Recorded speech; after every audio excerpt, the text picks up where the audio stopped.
Spoiler alert. It features a bunch of companies laying off people.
My mother's name is Paula, but Panayota, so we're naming him Paul in honor of both grandparents. And my father gets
what it is. I was gonna like maybe cancel today because I don't have an office right now. My fiance's sister's staying with us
I don't know. What are the other programs out there? Reaper, or aren't you on a Mac? No, I'm on my work computer right now, and it's like you can't install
It's what I live for. Okay, hit this. Cause I don't ever use this chat bot on this. Yeah, let's see what he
You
are listening to Trophy Horse with your hosts, Tricky Mick, I'm Richie Nolan, Sid, and Ender Phoenix.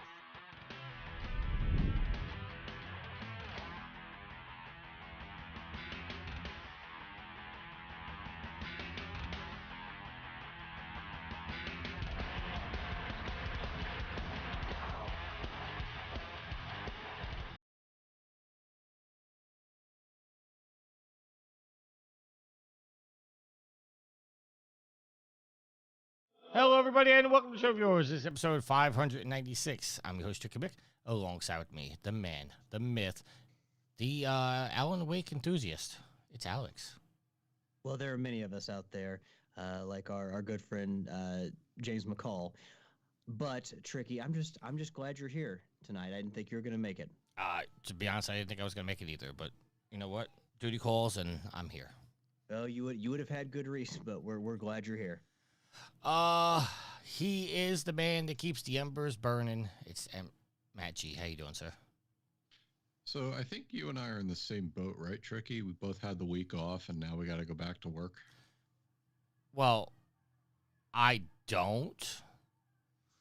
I always come down with anal glaucoma, but you know, I might just man. I guess I might just man up because I don't have to go to work on Tuesday, so. I can man up for one day and then go have anal glaucoma Wednesday, Thursday, Friday. How was extra life, Tricky? It was long. For about a day.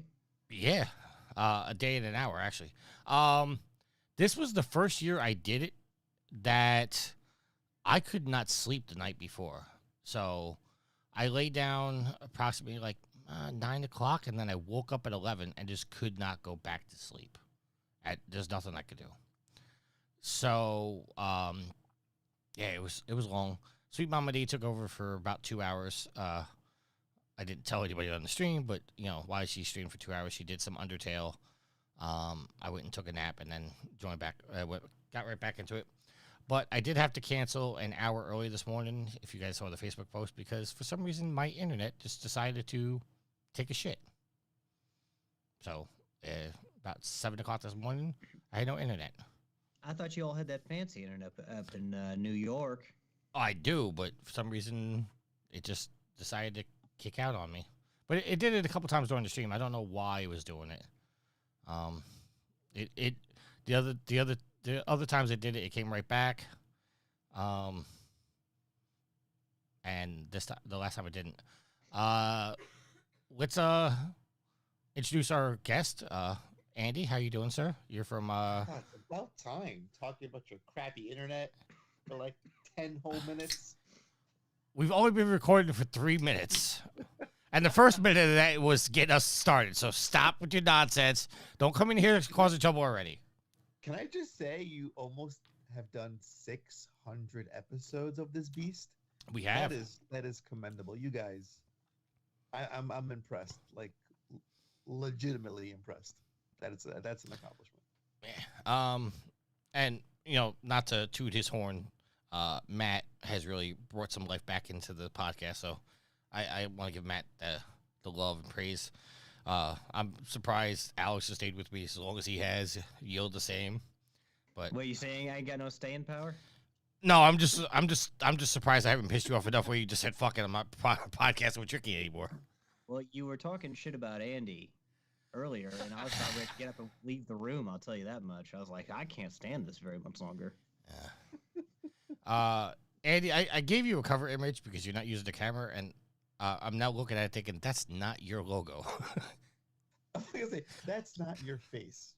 No, that's not your logo, and I'm like, that's the. But you guys change your logos enough, so I don't know if that's not your logo. I Then get bored. Is Like once every 3 weeks. Is that your logo on Twitch? Let me see. Because if not, I'll change it. I can't even see it on my end. I had to see double A's. No, on Twitch. Go on Twitch. Oh yeah, that's fine. You can use that. That's cool. Yeah. Okay. I don't have a viewer list, so I don't know who's here. Some comments from the chat. Rick is here. Hi. It says, "Good to have Andy back. I will not accuse him. Yay. I will not accuse him of sucking corporate cock this time, unless you lie." It's he's saying I lie or you lie to the proven bot who says he's getting 5,000 perks. Rick, thank you for the sub. And Rick says, "Boo, fuck digital only." Did Alan Wake too.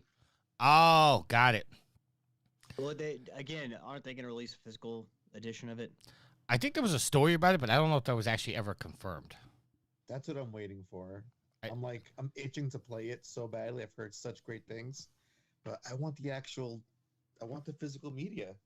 I want it on my shelf and display it proudly. If I remember correctly, because it's been a while since we did the story, I think it was THQ that stepped up and said we're going to do the digital or the physical. But I don't know if that Nordic, yeah, THQ Nordic, maybe. Hold on. But I don't know if that was actually ever confirmed. We do know that they said that they were going digital only to help keep costs low. And what did you pay for Alan Wake, Alex? It was 60. All right, so you did save $10. Yeah.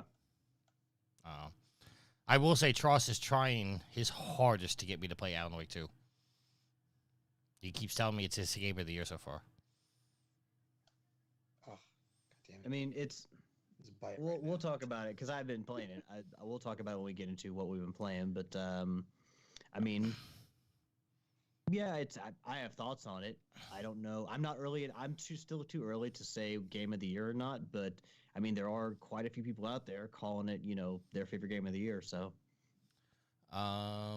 and Rick also wants to know: have I been punched? No, that's just the way my face looks when I'm very, very tired and have no sleep. Although, if you look right here, Rick, you can see where the CPAP mask was rubbing on my face. And then Rick says it's all down to Matt. I don't know what that means. Matt, what was it down to you on? That's a great question. Understood. All right, let's do our updated trophy counts. If I can find the agenda again. I don't know where I put it. I shared it the right way this time. It was an email. I saw it. No, you did. I have it up. I just I can't find it on one of my 4 screens. I am level 895, total trophies of 29,441 with 817 platinums. Alex?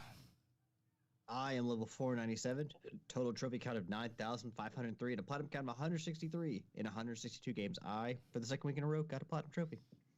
Yield is level 502, total trophies of 9,840 with 176 platinums in 176 games.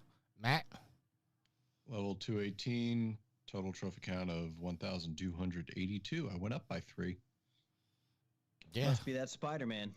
It absolutely was that Spider-Man. I've only gotten 4 trophies total playing that game so far. It's not a lot of heavy. It's not a lot of trophies heavy going in. It's not like Callisto Protocol where you walk forward and get a fucking trophy. You're still bothered by that, aren't you? I am extremely bothered by that. And Sid is level 877, total trophies of 25,926 with 816 platinums. And Andy, what are you looking at, sir? I am level 286 with 2550 trophies, 6 platinums, 2 of which I got this week. You got 2 plats this week? Yeah. What'd you get plats in? Sea of Stars and Spider-Man 2. Those are that Sony's talking about high quality games. Well, Andy's really bringing it with the high quality games because those are pretty very nice platinum trophies. Well done there, Andy. And they're both easily Game of the Year contenders for me. I missed them both already. I'm playing Spider-Man 2 right now. It's actually on pause, sitting next to me. It is unreal. That fucking game. One of the trophies of the game got spoiled for me, so I went and got that already. It's you don't care, Matt, so about trophies. It's hitting a home run. Oh, walking around the bases? Yes. And Not much of a spoiler. no, but I and then In other words, I'm not gonna go find the stadium and then run around. Oh, well, This is just to get a trophy. You just ruined the whole experience for him. no, Good job. Well, literally, you're gonna come. I didn't even know where the stadium was. I just knew that was a trophy. Then I came across a mission like You live in New York. Shouldn't you know where the stadium is? Well, okay. To be fair, okay. One, That was good. I knew the trophy was to run around the bases. I did not know which ballpark to do that at. Once I got to this mission and I saw that stadium, I said, "Oh, this has to be the stadium because this is where they would do it." So wait, do they have Yankee and Shea Stadium, or is there more than one baseball stadium there in the game? There are. Well, no, because the Mets play Shea Stadium, which is now Citi Field. That's in Queens. That might be in the game. I didn't look. Yankee Stadium's in the Bronx. That's not in the game. But the stadium you run around is I forgot what's the name of the stadium. Is Cyclone Park? Andy, what's that stadium called? I don't know. You don't I know. don't know things about where I live, to be honest. Hold on a second. Goddess, what's the Cyclone Stadium called? Cyclone Stadium. MCU Field. It's the one in Coney Island. Disney would like to have a Oh, word. in Coney Island. Yes. Disney wants their licensing fee. So what you're telling me is instead of walking straight and getting a trophy, you walk in a circle and get a trophy. You run 360 feet. And why do we care about trophies again? Back in my day, Oh my God. He walked uphill both ways. playing Gears of War, beating all 50 waves of Horde mode earned you an achievement. That meant something. That meant you actually had skill. Now trophies and achievements are just, here's your participation award. Wow. You bought the game. Here's a trophy. That's what I was complaining about at Callisto Protocol. I started the game and I walked into the bay that the game goes, hey, you need to walk back here. Okay. Hey, here's a trophy. For fucking what? There was a trophy in Diner Dash for just pressing the start button. You should get an actual trophy, Matt, for playing that game because it's not a good game at all. Callisto Protocol. I tried to play it. I gave up. It didn't click with me at all. Nope, I couldn't do it. It was fucking boring. It is. There was no tension. Combat It's was terrible. hold the stick left or hold the stick right. It's amazing how like the Dead Space remake by non-Dead Space people did a better job than the Dead Space people making like a Dead Space successor game. Agreed. Wild times we live in. Yeah. Now I'm distracted. I forgot what the hell I was talking about before. You segue into what we're playing. Well, I was doing that, but then all right, Alex, what have you been playing, sir? I had this whole. You're gonna slap me with that cold fish? I had talking about like bases and trophies and what park is where. I had a whole. Oh, that's what I wanted to ask you. Cyclone. Okay, that's what I wanted to ask you, Andy. Since you got the platinum in Spider-Man 2, Yes. Is there a trophy for getting a certain number of hits in a combo? Oh, I think there is. I think it's 120 something or 25. Oh, It's up there. There's definitely something blooped when I was doing a high string combo. Wow. Okay. Which is not hard in this game to do at all. No, but I had a 117 hit combo that I easily could have gotten to 120. Yeah, I'm pretty sure it's more than 100. Less than 200. If that helps. That's the range I'm giving you, Tricky. USOB. Somewhere between those two numbers, you'll get a trophy. I looked up and I was fighting. I was at like an 80 hit combo. I was like, you know what? Let me go to 100, and I just kept going. Then at the final, it was like 117. If I had known, I would have just kept going. Because an easy way to get that trophy is just to find somebody like a crowbar. You punch him, you slide underneath him. You punch him, you slide underneath him. You just keep doing that, and you get your hits up. I remember just started playing, right? So once you get all the gadgets and stuff and the symbiote suit, it's gonna come easily. All right, we'll talk about this one what we're playing, because I have some complaints about the game so far. Well, I do want to say that Miles Morales said something similar. There was like a combo counter thing, and during one of the fights with Rhino, you could easily, just fighting him, you could easily get the combo up quite a bit. Yeah, using like the slide under technique. All right, Alex, back to your cold fish. What are you playing? Call me a cold fish, you son of a bitch. So I finished off Medieval. Sorry, I got a bit of a cough if I can't control it. Resident Evil was weeks ago. I finished Medieval Resurrection, which I'm not really that happy I played that game because it was kind of the PS4 remake is the definitive version of Medieval to play. So if you want to play Medieval, go play that one. I thought this was a sequel or another game in the series that, instead it's actually just a PSP, remake of the original game on the PS1. So I played just essentially the demake of the PS4 remake from the PSP. So it was some frustrating parts to it. Just some stupid mini games you have to play over and over again to get a trophy. So the final boss or the final level has got this section where you have a side of your warriors versus a side of the enemy's warriors, and you have to keep them alive using an amulet, and it's glitched. So there's times when your army doesn't do anything, doesn't do any damage. So you basically just have to use the rewind function or restart to hopefully it won't glitch out and your enemies will do, or your army will do damage to the enemy's army. That doesn't make a whole lot of sense to nobody who's ever played it, but it's just, I would not recommend Resurrection. Play the PS4 version if you can get your hands on it, because that's the best version of that game to play. I do enjoy Medieval. I did not enjoy Resurrection. But I have started playing Alan Wake 2, which has been in the news recently. And it's very different. First of all, it's more open than the first game. There's a car you have, and you're a member starting out of the FBI, Saga Anderson. You and your partner, Alex Casey, are there. You're basically following up the clues on this murder mystery, and you have a car that you can use to get to various areas of the town, Cauldron Lake, Bright Falls, the downtown area. So each area is kind of like a little sandbox, instead of just like the game where it was before. It was like you have a start point and you have an end point, start here and end here. So you can go back to places at your leisure.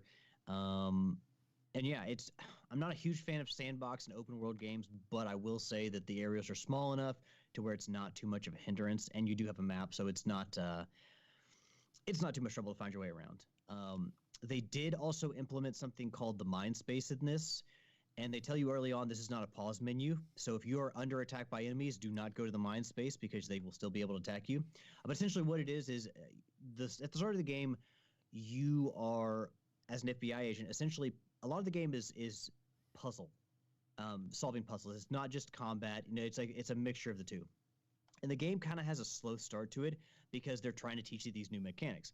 And that's not a bad thing, because when they're teaching new mechanics, you don't want to just be thrown everything all at once. So they teach you the new stuff at first, which is kind of a slow burn. But then they start incorporating the combat and the Taken, by chapter 3, some in chapter 2. But I mean, it's basically just a very kind of slow start to the game. But you had this mind space where you basically collect all these clues throughout your journeys. You're trying to figure out this mystery and how everything is all interconnected and interwoven. and you have this mind space where you basically put everything together.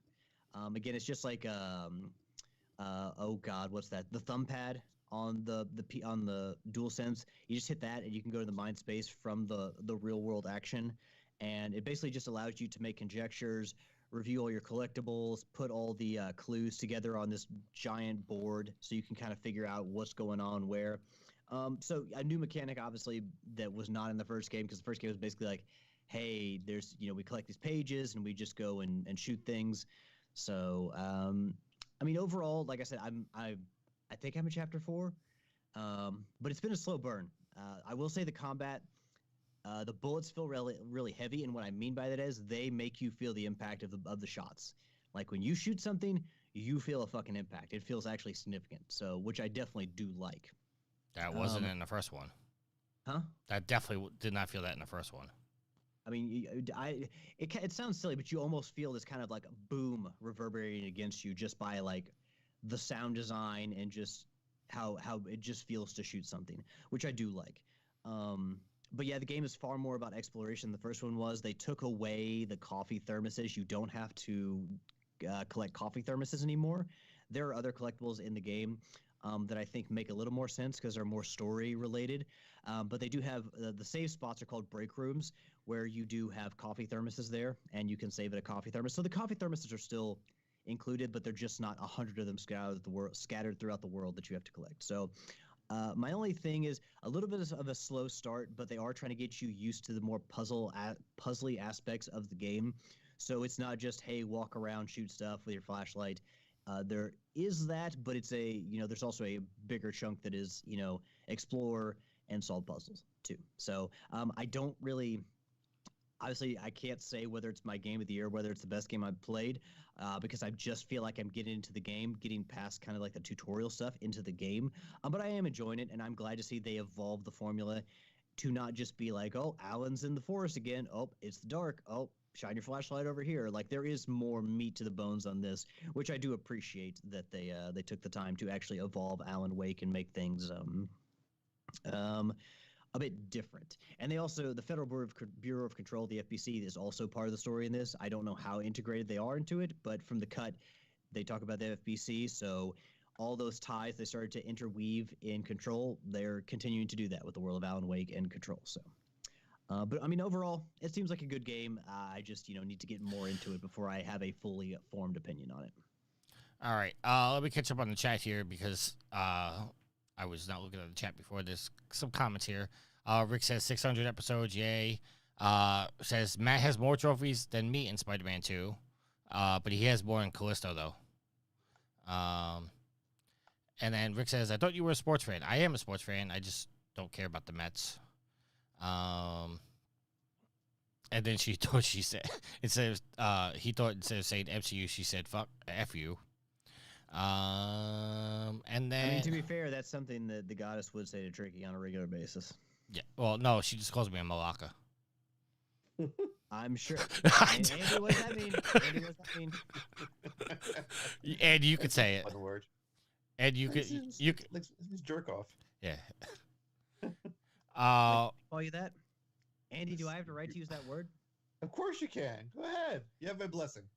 Oh, the Tricky, you Malacca. Wow. See what you started, Andy?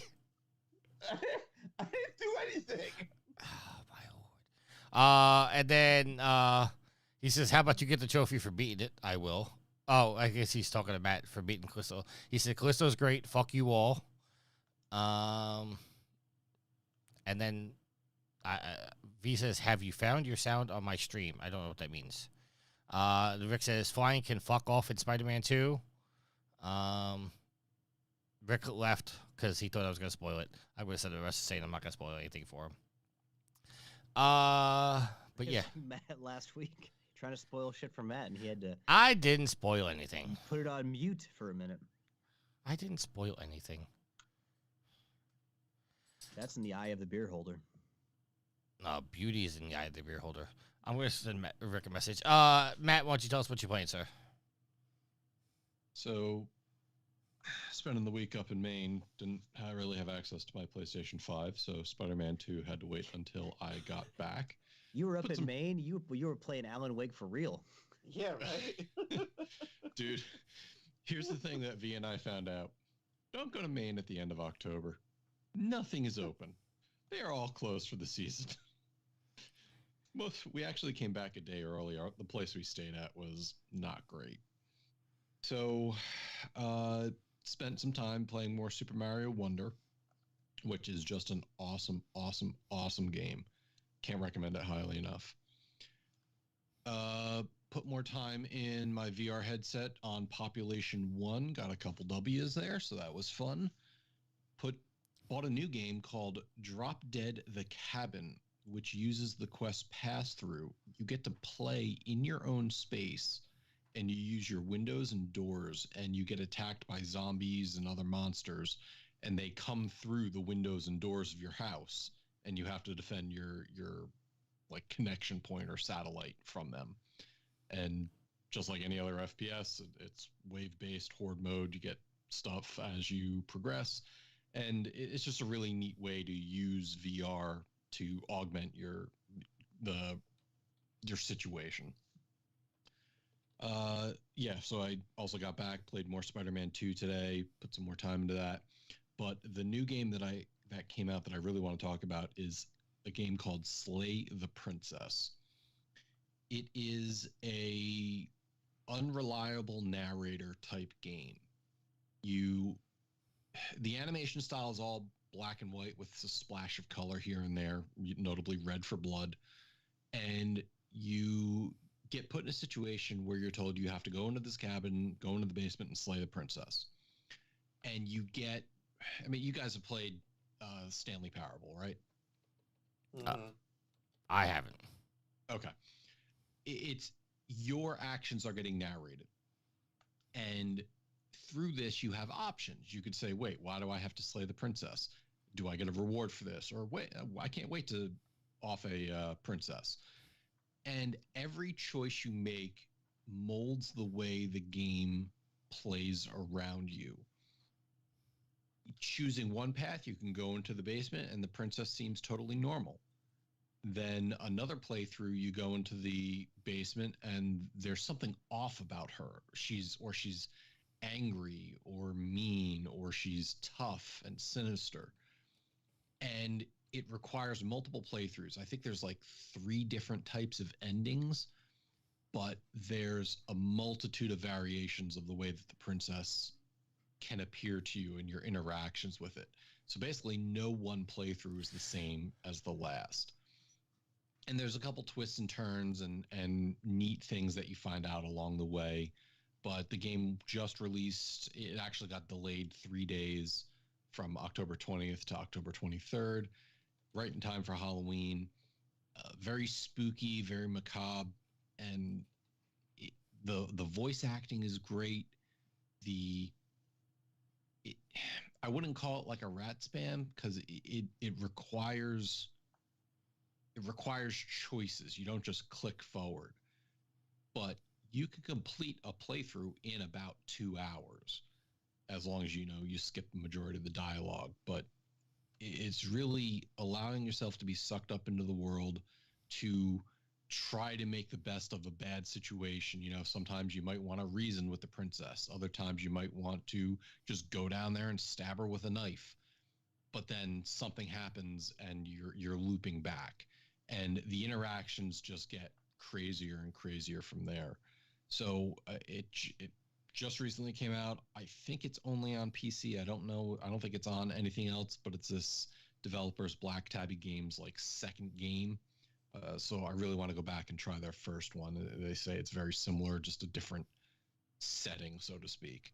So that's what I've been spending a good amount of my time on, because I was playing it on my home PC when I was home, and then took it with me on the Steam Deck when I was away, and it was just really enthralling to play through. All right, Andy, let's talk about Sea of Stars, and then let's have a conversation about Spider-Man. Well, I've also played a little bit of Slay the Princess. It's an incredible game. I want to echo Matt's remarks. And a little shameless plug. If you go to my podcast, the Dual Screens podcast, I interviewed the developers of Slay the Princess, and that's up tomorrow. So look forward to that. But tomorrow, fun as little of game. I'm sorry, tomorrow as of this Twitch stream, but if they're listening to the show on Wednesday, it came out on Monday. There you go. Okay, I just want to be clear because we got two different audiences. Correct. Yeah, like I played that game thinking, okay, you have to go kill a princess. How hard could this be? But then there's like existential dread as you're playing with every choice you make, and it is a little bit of a mind fuck the deeper you go and you unravel the mystery of what's going on. But yeah, super recommended. Love it. It's actually one of my favorite games of the year, along with my next two games, which are Spider-Man 2 and Sea of Stars. Sea of Stars is from the makers of The Messenger, and it is a homage to games like Mario RPG and Chrono Trigger, and it is a game that made me cry on several occasions because the writing is just so damn good. It is a classic SNES 16-bit RPG, turn-based, with a very deep story, super fun gameplay, and very well-written characters. So if you like old-school retro RPGs, get this game right now. I think it launched on PS Plus. So if you have that, it came with the service. But it's got a great soundtrack, and it blew my mind. And the gameplay and the story were so good, I had to chase the platinum, because the platinum unlocks there's a true ending path you can do after you beat the game the first time around, and it's worth every penny, every second you sink into it. It was incredible. And Spider-Man 2, Spider-Man 2, I have thoughts on Spider-Man 2. Spider-Man 2, it is definitely an evolution of what Insomniac has done with Spider-Man and also Miles Morales. The plot was incredible, but there are some points where it plays it safe. Like I want to say, 3 major plot predictions, and 2 of them came true as I was playing.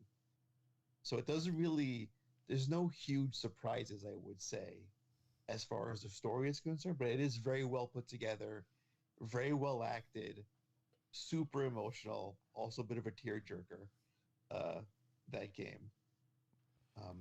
But the gameplay, I want to say it's a nice evolution of the Spider-Man formula. It's like, seeing an old friend, when you pick it up, it's all in the muscle memory.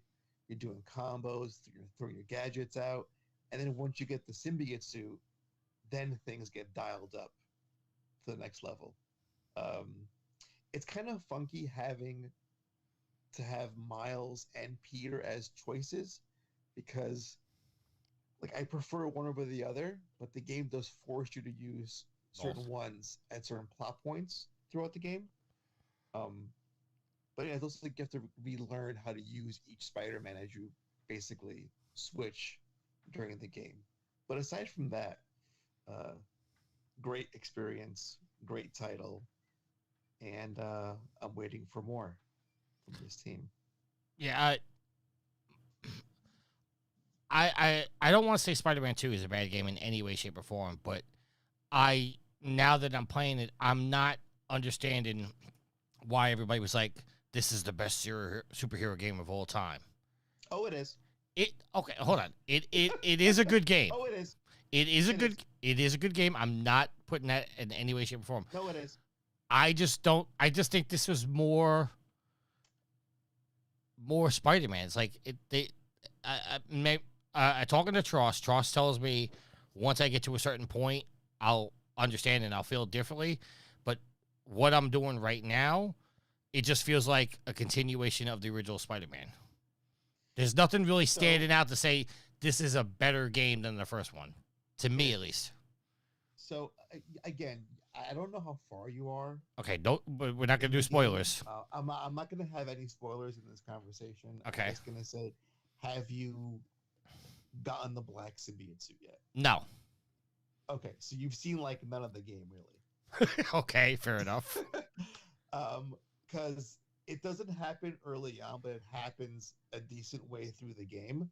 I want to say if it's a 3-act play in a sense, like the first chunk is Peter without the suit.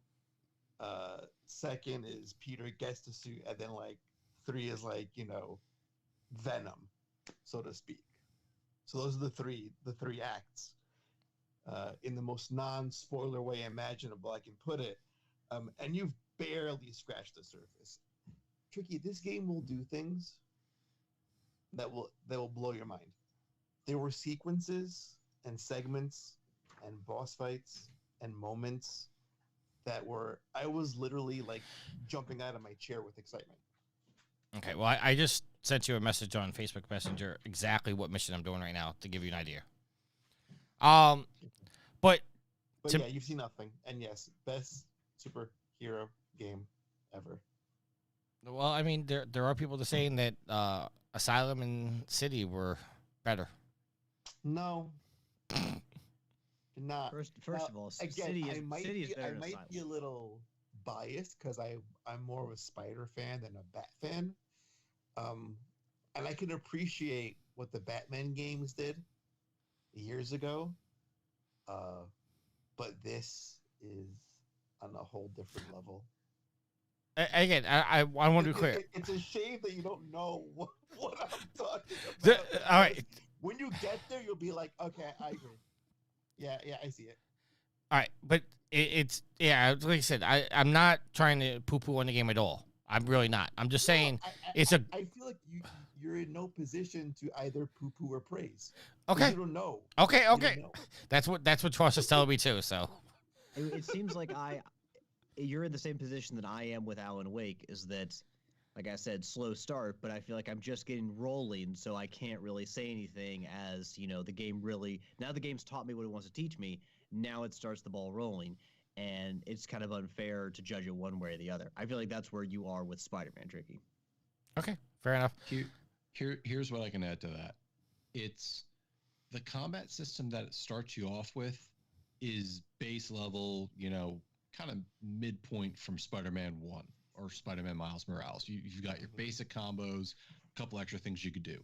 As you level up and you get the ability to diversify how your skills play out, like what trees you focus in on, it diversifies your combat and gives you the ability to kind of approach ways differently with each Spider-Man. So the combat gets a lot more deep than what you're used to right now. And it's like every other hour I'm finding, I've built up a bunch of skill points. I need to spend them to improve my combat abilities. So it gets a lot better from where you're at. And I'm nowhere near Spidey getting the suit from what I can say. And one other gripe that I'll have with this, but this is in video games in general. Like, we went through the entire first Spider-Man game and we upgraded all of our gadgets and stuff. And then this game, it's like, no, you back down to the base level gadgets. You have to upgrade everything again. I feel like if you're going to give us those gadgets again, they should be at the same power that we had them at, not having to repower them back up. It's not the same gadgets, though. Didn't we have two of the top two gadgets? Well, yeah, the top two gadgets we had in the first game, didn't we not? No. Isn't that like saying, like, shouldn't my Spider-Man be level 100 already when I start a fresh game? The close from scratch. That's how it is. That's how the rules work, Tricky. The closest thing is one of the gadgets is a concussive blast, but that, it acts differently than the way it was in the first game.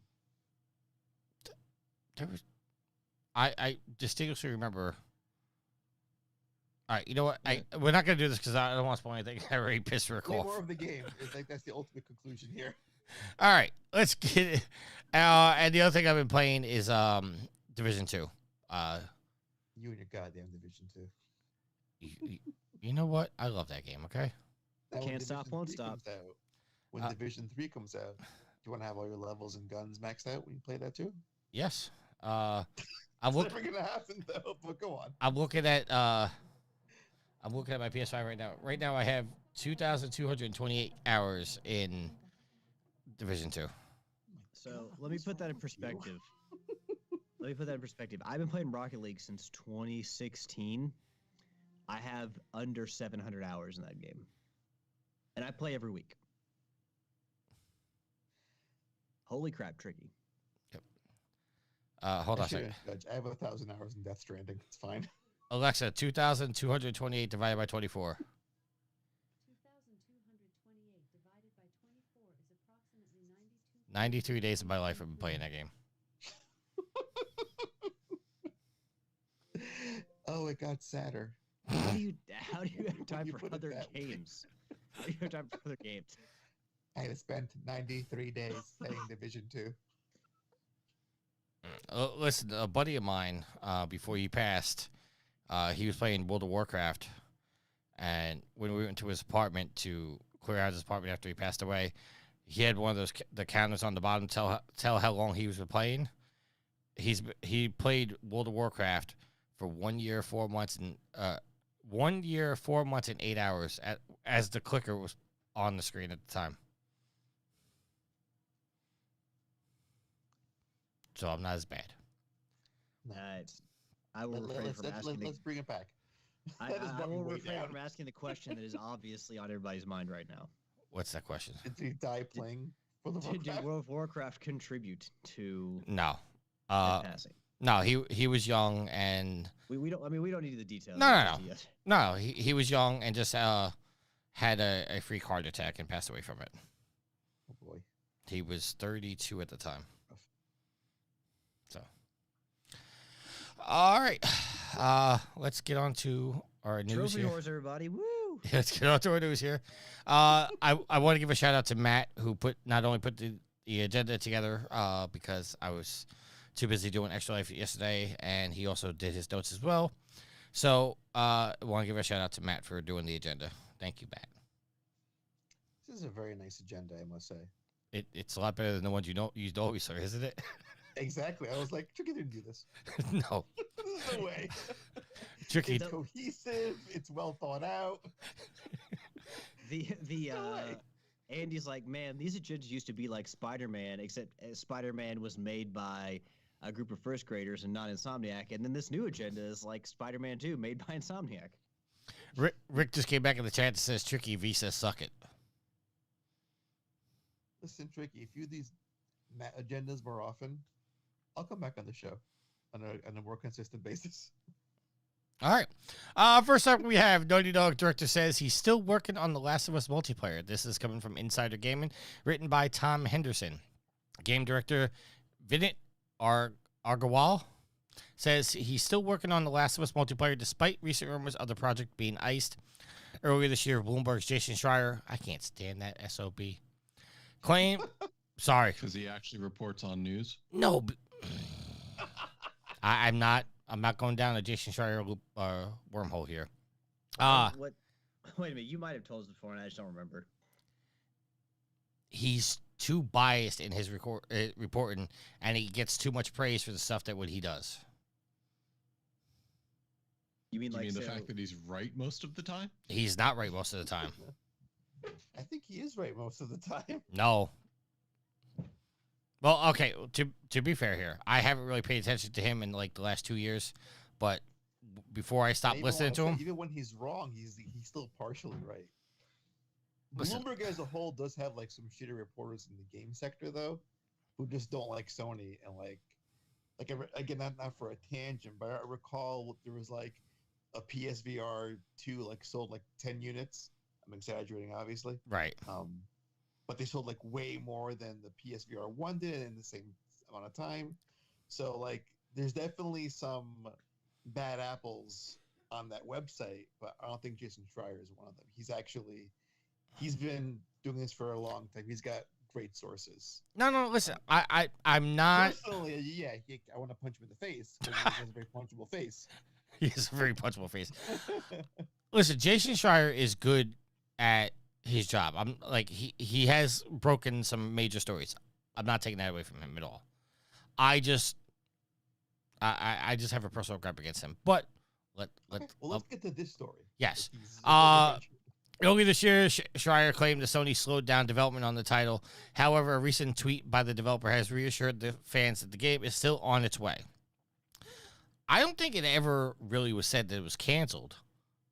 Like, they just said it was, they weren't actively working on it. Well, they said on ice, and no one really knows what that means. On ice could mean just kind of halted in stasis, or it could mean that it's actually dead and Fred.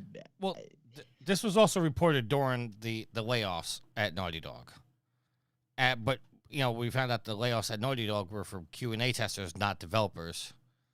So, I listen. You guys know. Well, also, this game director says I'm still working on it. Is anybody else helping you, or is it just you? Well, this one guy. He's like, I'm gonna power through and put this in. One guy just working in the broom closet.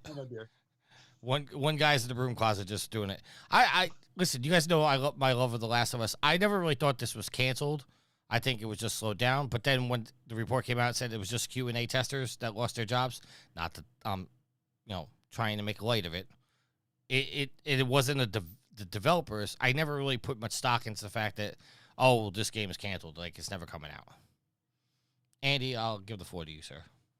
Yeah, I think what happened was when you have a bunch of reports that say that I think it was that Bungie sort of did an evaluation of Factions 2 and said this isn't going to work as a games as a service model.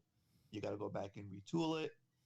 Then when the Naughty Dog layoffs were in the headlines, people kind of took those things and said, oh, now here's a new thing. It's canceled or just put on the back burner or on ice. So I think that is like a conclusion being drawn from multiple headlines without the full context. I think it was never really. I think it's still in full development. I get that it could be slowed down to maybe say, hey, okay, this is great, but it's been too long that you're working on this, and we've seen not a thing of it ever, and it's been 3 years since your last major title. Maybe shift focus to what you do know, what does work, but still work on this Factions 2 thing, but to a less extent. But I wouldn't say it was ever really fully like, hey guys, it's enough. This isn't great. Just stop for now and shift gears, your whole team, to work on The Last of Us 3 or a new IP entirely. That's my 2 cents. Okay. Some comments from the chat. Rick says on his own, referring to him working on his own. Didn't they sack everyone? No. And then he said Jason Schreier is a word that I'm not going to say next Tuesday. Yeah, I'm not going to say on the show. He says, I agree with Tricky. Shocked. Say the word, Tricky. And it's see you next Tuesday. I think he says Alan Wake on Alex's screen looks like an NPC from Tomb Raider 2016. And then Saber's in the chat. He says, Naughty Trash. Dan Tucker came in. He's just lurking. Saber says, welcome back, Matacon. Happy birthday. Thank you, sir. And then it says, Dan checks admin alerts. And then he says, fuck off, say it. And then he said it again. I'm just trying to get... Okay, I was just trying to get permission because the goddess is in the next room. I didn't want her to say it. Yes, the word's cunt, okay? First time cunt's been said on this word. On this show. Alex, your thoughts on The Last of Us multiplayer? You don't know that. You haven't been on every show. I listen to every show, unlike you. That seems unlikely. You used to listen to only every other show. Now you listen to every third show. Yeah, and sometimes I'll listen to if I'm caught up on all my other podcasts, I'll listen to see how the show turned out. I think we're funny folks. I like to listen to us. The question is, do you listen to the Dual Screens podcast though? I mean, Andy is great and everything, and so is Steven, but I actually don't even listen to a video. I listen to a Pokemon podcast, but that's pretty much like the closest thing to video game podcast I listen to. You got to understand, I burnt myself out on video game podcasts and video game news sites for many years, and I just can't keep up with it anymore. I just don't care. Nothing against. Just for the record, I wasn't really trying to call Alex out. I was just trying to give Andy a shameless plug. Aw, you're so sweet, Tricky. Yeah. All right. Rick says he'll come on dual screens, Andy. Why not? I don't know. The more the merrier. Come on down. You might have to record earlier because he's in the UK. So it's like 1 o'clock in the morning for him right now. Got like half of my guests are in the UK. I want to listen to the episode that Yield's on. Oh, cool. All right. Awesome. Point taken, Yield. All right, Alex, I'm sorry. Rick says he can stay up. You're fine. I was part of the derailing there. So, I mean, we really, all we know is that the game should have been shown by now, and they said that it wasn't ready to be shown yet. So clearly there's some retooling that needs to be done. I had not heard that Bungie had looked at it and said, hey, you got to go back to the drawing board a little bit here. But obviously Andy is a trustworthy source, so news to me. I mean, clearly this has not gone the way they want. How long has this been in development and they still can't get it's still not in a format where you can show it? I'm not going to sit. The game director can say all he wants. He may be keeping it alive. I'm not going to say one way or the other, whether it's, dead or not. I fully think that they probably are ramping up the production on their next big single player game, and this thing's going to fall to the wayside.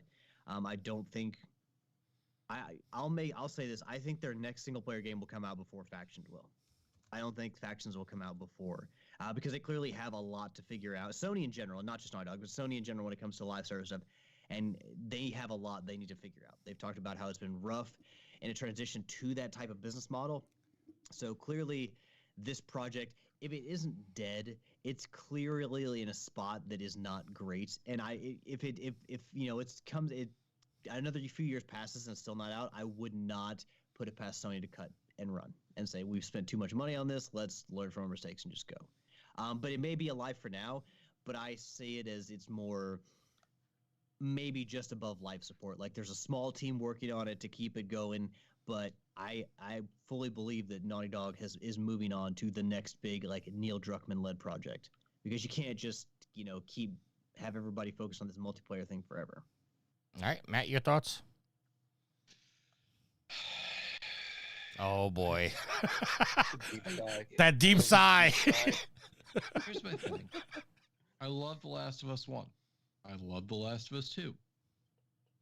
And then Naughty Dog decided that they wanted to remaster and then remake Last of Us 1 because they got to ride that train to fund whatever's going on with Factions. And the rumor is they're remaking it too for the 5.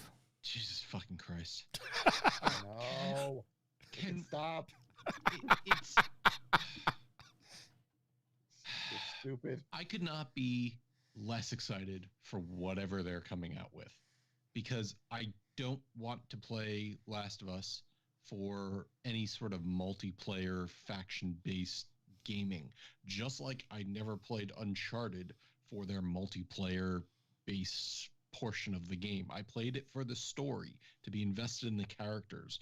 If there's going to be some sort of multiplayer deathmatch team-based fighting thing, I'm not going to be invested in anything, and therefore I'm not going to enjoy whatever effort they're trying to put into this game. It's like a Skull and Bones thing. It's too long. Strike while the iron's hot. They've missed that opportunity. So 2 thoughts, Tricky, if I may. No, you may not. Oh, okay. He really stopped. So Fine. So he's like, that's the first time Alex actually gave up on that. No, he'd be like, fuck you, I'll say that anyway. I was going to give you that small victory there, Tricky, since you haven't had much sleep. But I think that one of the big problems for Sony is that instead of actually coming up with live service games that make sense or multiplayer online games that make sense, they basically just try to tie them to their most profitable franchises, and that doesn't always work. they wanted to save money instead of just creating something from the ground up and, going through all the R&D and whatnot. It's like, okay, we have Uncharted, we have Horizon. We have The Last of Us, we have Horizon. Let's fit these into certain molds that we can, make a more consistent profit stream off of. And it may not work out that way. You may have to go back to the drawing board and actually come up with a universe or some kind of gameplay model that actually fits live service and not just try to cram whatever properties you already have into that model. The second thing is the Uncharted games and the Last of Us would have been just as good without the multiplayer elements. The multiplayer elements are completely superfluous. So if you cut them off, still would have been the same quality game. Still would have been just as good. Still would have gotten the same scores. Still would have gotten the same consideration for Game of the Year. So why they're trying to push multiplayer in this world, I don't know. Because it seems to make no difference whatsoever in how people view The Last of Us or Uncharted. No one bought Uncharted to play the multiplayer just only. People do that with Call of Duty. No one bought Uncharted just for that. No, but I hate to use the phrase devil's advocate here, but no, we can. I think we can all agree that Factions on the original Last of Us was good. The problem that people had with the multiplayer with that one was the requirements to get the trophy of having to go, what was it, 80 games just to earn a trophy, and then you had to do it again on the other side. I think the multiplayer was actually good. I think people's problem with it was just the trophy requirements. I think that's fair to say. Tricky, if they deleted the Factions from the original Last of Us, would you like it any less? Would you score it any less? No. Okay. But I wouldn't. When I review a game, I don't ever, unless it's multiplayer only, I don't ever factor the multiplayer into the score because there's too many factors that you can't control. The community could make or break a multiplayer game. So I don't factor that in. So it wouldn't have increased the score or decreased the score if it wasn't there. I mean, that's just my personal opinion. Andy, I mean, I know you talk to devs and all that stuff on dual screens. Do you often talk to them about whether or not to include multiplayer in their games and their decisions behind it? I mean, most folks that I talk to don't have multiplayer going on in their titles. But I will say, like, I'm with Alex. Like, the idea of, I'm playing these games for like the world and the story and the characters. Now, I love The Last of Us gunplay, especially in part 2. Now, if that can translate well to a multiplayer piece, here's an example: Ghost of Tsushima. I love that game as a single player, and I really like the multiplayer piece, the co-op with a friend, and the multiplayer horde sort of wave missions, which is fine. But the idea of taking that and building it as well, you got to play it for a while now, and we're building in microtransactions and how to keep players engaged long term. That's where I kind of feel they could bring in other developers and make new IPs, like with Fair Games and Concord, for example. Like, I just saw a thing today about the Horizon multiplayer game. I was going to have these huge robotic dinosaurs and what have you. And I'm like, do I play these games for playing with other people, or playing it like every single night, like a Destiny, for example, or Division 2? And I don't know. It would take a really good gameplay hook. I don't think leveraging or risking your most precious first-party IPs to chase the games of service trend is a good idea. But I understand it, because if only one of these things works, if a Last of Us or a Horizon or a Fair Games or a Concord or a Gran Turismo or a Twisted Metal or whatever it's going to be, if one of those hits like a Fortnite, like an Apex, like a Valorant, it's gonna pay for like 20 failures. And it sucks that that's how they're gonna learn this process.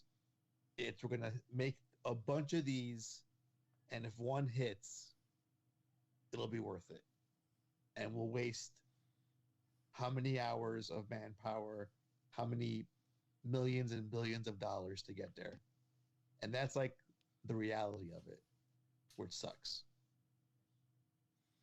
All right, let's move on to our next topic here. Sony has acquired another company. This is coming from Game Rant and written by Neville LaRue. LAHIRU. Lahiru? You find the weirdest names, Matt. I'm not even going to entertain that trick. Continue. Okay. Tricky, do you think he's Google searching funny names or most non-American names who write articles about video games? No, never mind. That wasn't as bad as I made it out to be. Anyway, Sony's buying a UK-based company, iSize, which signals a potential shift towards strengthening its position in the industry for cloud gaming. iSize specializes in deep learning for video delivery, potentially allowing Sony to refine its ability to deliver cloud-streamed videos. Though it hasn't expanded on how it intends to use the information that will be available once the purchase goes through, Sony has indicated cloud gaming on the PlayStation will be getting an upgrade somewhere in the future. I'm hearing this, and all I'm thinking is Gaikai. Yeah, I'm like, who? Gaikai is long dead. That's my point. Well, what you're saying is, and what you're implying there, is that they should have leveraged Gaikai better, which is the same thing that Jeff Hanna has said every time he's come on the show. Yeah, okay. But that is the point you're trying to get at, right? Well, it's the fact that Sony bought Gaikai and it essentially turned into PlayStation Now. I just think you could use that technology better. And, does this mean that we're going to get, what's it called on Microsoft? Is it just Microsoft Cloud? Xbox Cloud? xCloud. xCloud. I just couldn't remember the name of it.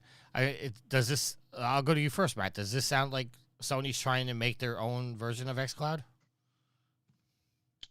No, it sounds like they're going to use the technology that this company has made to leverage their PS Now service, their cloud streaming service, because now you have people being able to stream PS5 games to their home consoles. So as a result, and with PS Portal coming out, they want to look at providing the best possible experience for people streaming their games. So they're going to leverage the technology this company has developed, because if you read the article, it specifically goes how this company's technology is all about encoding and delivering streaming video. So they're going to use that to improve the streaming services. Now, you had your question of Gaikai or whatever they did in the past. My question is, how long until there's layoffs at this Sony company? That's a good point. Andy, I'll talk to you. Yeah, I just feel like if you're not acquiring a developer or publisher, like it's hard to see the immediate result of the acquisition. It was like when Sony got Evo. Like, that's fun. Cool, you got Evo or Crunchyroll, for example. Again, good purchases. I'm sure this is a good purchase too. But I can't visualize the immediate, like, tangible results of it. So could it be good? Could it be bad? Really don't know. I mean, cloud is a thing they should be focusing on for sure, because that's where we're moving towards as an industry. But yeah, I just want them to, like, again, I can't get super excited over it because it's, just cloud tech. And I rarely use cloud gaming as it is. All right, Alex? It finally seems like this is an admission on their part that we're finally going all in on cloud gaming. Yeah, it seems like it, and as you point out with Guy Tricky, they had thoughts of it early on, but maybe it was too early for them to commit. They were a little bit trepidatious, but now they've seen what Xbox is doing. They're like, okay, well, here's where we are. Here's what we're doing. We've seen the physical kiosk at stores be empty and no video games to sell. So cloud is going to be part of the equation. And we as we've seen Sony's last couple of years have been all about kind of diversifying their portfolio to where they buy Savage Game Studios, a mobile studio. They buy companies that can port to PC to help with those efforts. So they're basically just another example of them fortifying their business in an area where they're not typically very strong at. Cloud gaming to improve that, obviously to improve PlayStation Plus and what it offers and the quality of that. I will say though, I think it was Andy that said it. If I don't have to use cloud streaming, I won't. I would just rather download something on my console and play it from that. The only example of what I would stream is I think the two games I think I've seen on PlayStation Plus would be Tools of Destruction, the Ratchet & Clank Future game, and Heavenly Sword. You have to stream those, I believe. But everything else, if I can download it to my console and play it from my console, I'll do that. I don't really want to mess with streaming. My internet's decent. It's not strong, not super strong though, so I recognize that I probably shouldn't be focused on, playing a game and streaming. All right. Andy, I can hear you typing. Sorry.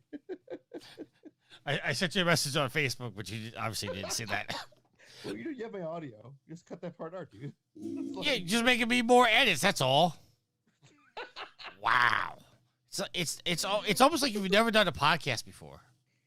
Never ever in my whole life. Does Steven yell at you for doing this? Sometimes. So Sony's Bungie game unit has cut staff following delayed titles. This is coming from Bloomberg and written by Jason Schreier. Jason Schreier. Bungie's sponsored by Jason Schreier. You guys were getting on me about the IGN host. We're gonna have to start getting on mad about Jason Schreier. I'm sorry. I forgot that we don't want to give all the money over to IGN and Wesley Yinpool and whoever else is on that fucking stupid ass site. Rebecca Valentine. Rick says, "Boo Schreier, you know what he is? I'll see you next Tuesday." I'm gonna send you a Christmas card as Jason Schreier, Tricky. He's an accurate "see you next Tuesday." I just realized I had the blue screen on the Twitch page, and you could clearly, the blue screen's going right through my shirt. Oh, yeah, I saw that. I just didn't say anything because I thought it was fucking hilarious. Apparently, my shirt is a moving extra life controller. Jason Schreier says, Bungie CEO Pete Parsons wrote, quote, "Today's a sad day at Bungie as we say goodbye to colleagues who have made a significant impact on our studio," end quote. After recently delaying their Destiny 2 Final Shape expansion, Bungie announced that they will be firing staff across its PlayStation division this year. Remember, Sony bought Bungie for $3.6 billion just last year. Alex, we'll go to you first. Wasn't there more to the story? I don't know. I mean, I'm just reading off of Matt's notes. Oh, okay. Like the timings of the firing and whatnot, I thought that was kind of. Well, right, we'll go with this. Well, hold on, Matt. You're the one who read the article. Let's go with you first, so Alex can play point and counterpoint with you. I mean, the article didn't cover a whole lot of what happened other than it basically, due to the delays and everything going on with the final expansion, it's not shaping up the way they want it to be, and therefore there's people who are no longer around. The article didn't go up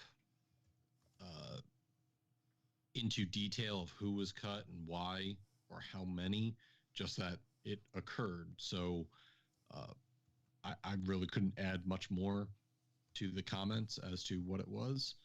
But yeah, it's another Sony studio losing their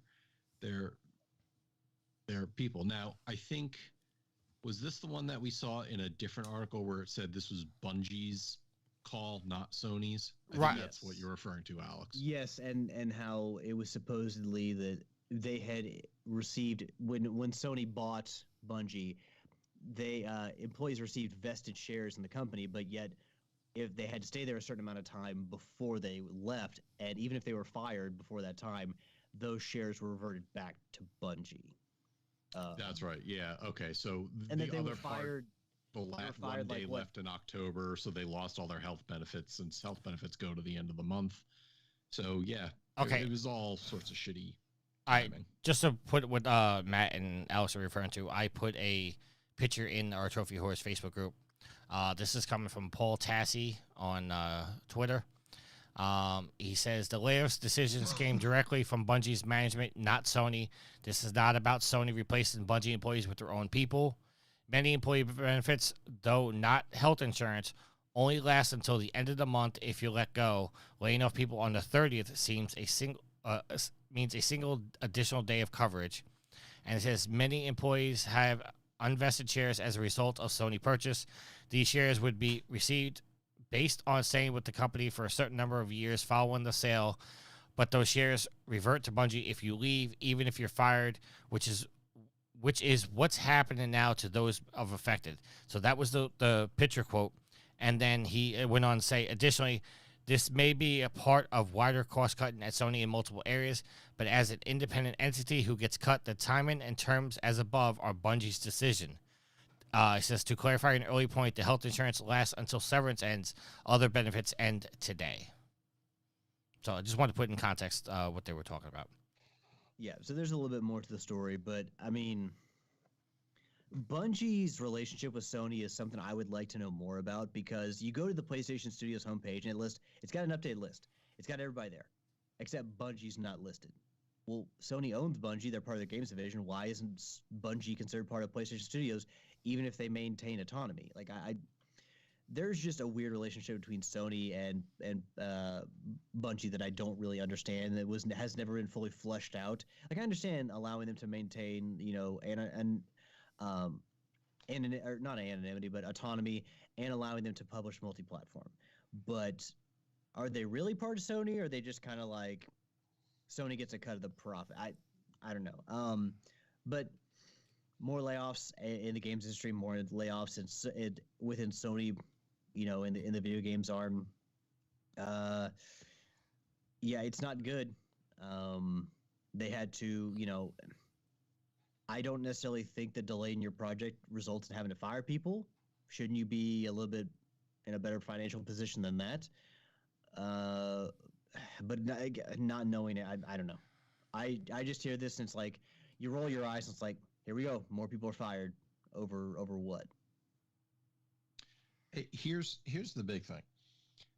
Everybody kind of may not remember Bungie's historical ownership over its course. Obviously, started out they were Microsoft,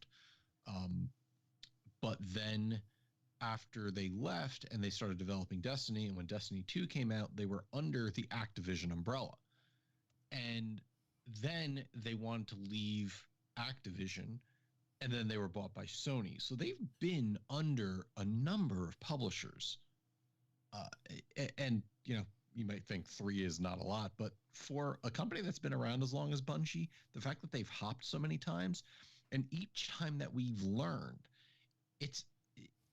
there's something going on at Bungie, because they either felt they didn't have autonomy, or like when they were under Activision, they actually came out and said, oh no, Activision didn't really bother us too much. Everything we developed under Destiny 2 was our calling. So all the Eververse bullshit for the microtransactions, all the season passes that they kept shoving down our throats, and the fear of missing out issues we've had, it's ridiculous that Bungie keeps being allowed to operate the way that they are. And it seems like, and I said this in our chat, if this was a Microsoft company, everybody would absolutely be blasting Microsoft about it, because how could you let this happen? Why would you do this to your companies? And even though that they've come out and said, no, this is not Sony's decision, it's still a Sony company. And they got $3.6 billion last year in their buyout. So what the hell's going on? Andy? Was yours? So, my initial reaction to this news is more of the bird's eye view, zoomed out thing. And as much as this has been easily one of the best years in gaming on the software side, it has been brutal, like absolutely brutal for layoffs. I feel like there's always a new thing popping up about cuts here and cuts there. So it sucks, man. It sucks seeing people who've, you know, spent their whole lives at a company suddenly being let go. But more of the zooming in on this one, and Bungie in particular, there was, I think with this report, they had missed their target by like 45%. And that may have sent the alarm bells off. Like, okay, we're not hitting our targets anymore, and it's by this much. And I wonder, had Sony waited until after this came out, would they have been cheaper, Bungie as a purchase? But yeah, I mean, you know, I can't speak to the whole, if it was Microsoft, it would have been lambasted. And I understand that it's Bungie they act independently of Sony, but they're still a Sony company on paper at the end of the day. And yes, you were given like, you know, upwards of almost $4 billion in the acquisition. And there's value there. You're worth at least that much. At least you were back when you were acquired. But it's alarming how that, again, this is why I don't like games as a service, because you're only as strong as your community, as the numbers. And the second the numbers go down, it's like, well, okay, we got to like lay people off and retool and reformat and see what's going on. Well, Andy, let me ask you a larger question, because Yeah, sure. we've been you know, we've covered this on the show a couple times already, but in recent weeks we've talked about different Sony studios laying people off. Do you think this is a Jim Ryan issue, or this is just an industry issue where it's just affecting Sony right now? I wouldn't say it's a Jim Ryan issue, because Jim Ryan has been around for a long time with PlayStation, and he's done some great things. You know, he is also, I feel like, has that punchable face sometimes, but he knows he's a good businessman. Oh, that fucking smirk of his, I'll tell you what. Right. He's you know, he's not a Kevin Butler or a Sean Layden. I miss those two. Those guys had like heart and charm to their delivery of certain things, but Jim Ryan, he's just like a business guy. It's about the bottom line, the dollar. You remember? You want that. You remember Kevin Butler? I miss Kevin Butler. I do. I miss Kevin Butler too. Until he screwed it all up by doing the Michelin commercial. Oh God! But yeah, I don't think it's a Jim Ryan thing. I think it's, again, if you look at the industry, what people don't realize or forget is that when COVID happened, the industry blew up because folks were at home and folks were spending more on software, on subscriptions, and all that. So to fulfill that new demand, companies were hiring.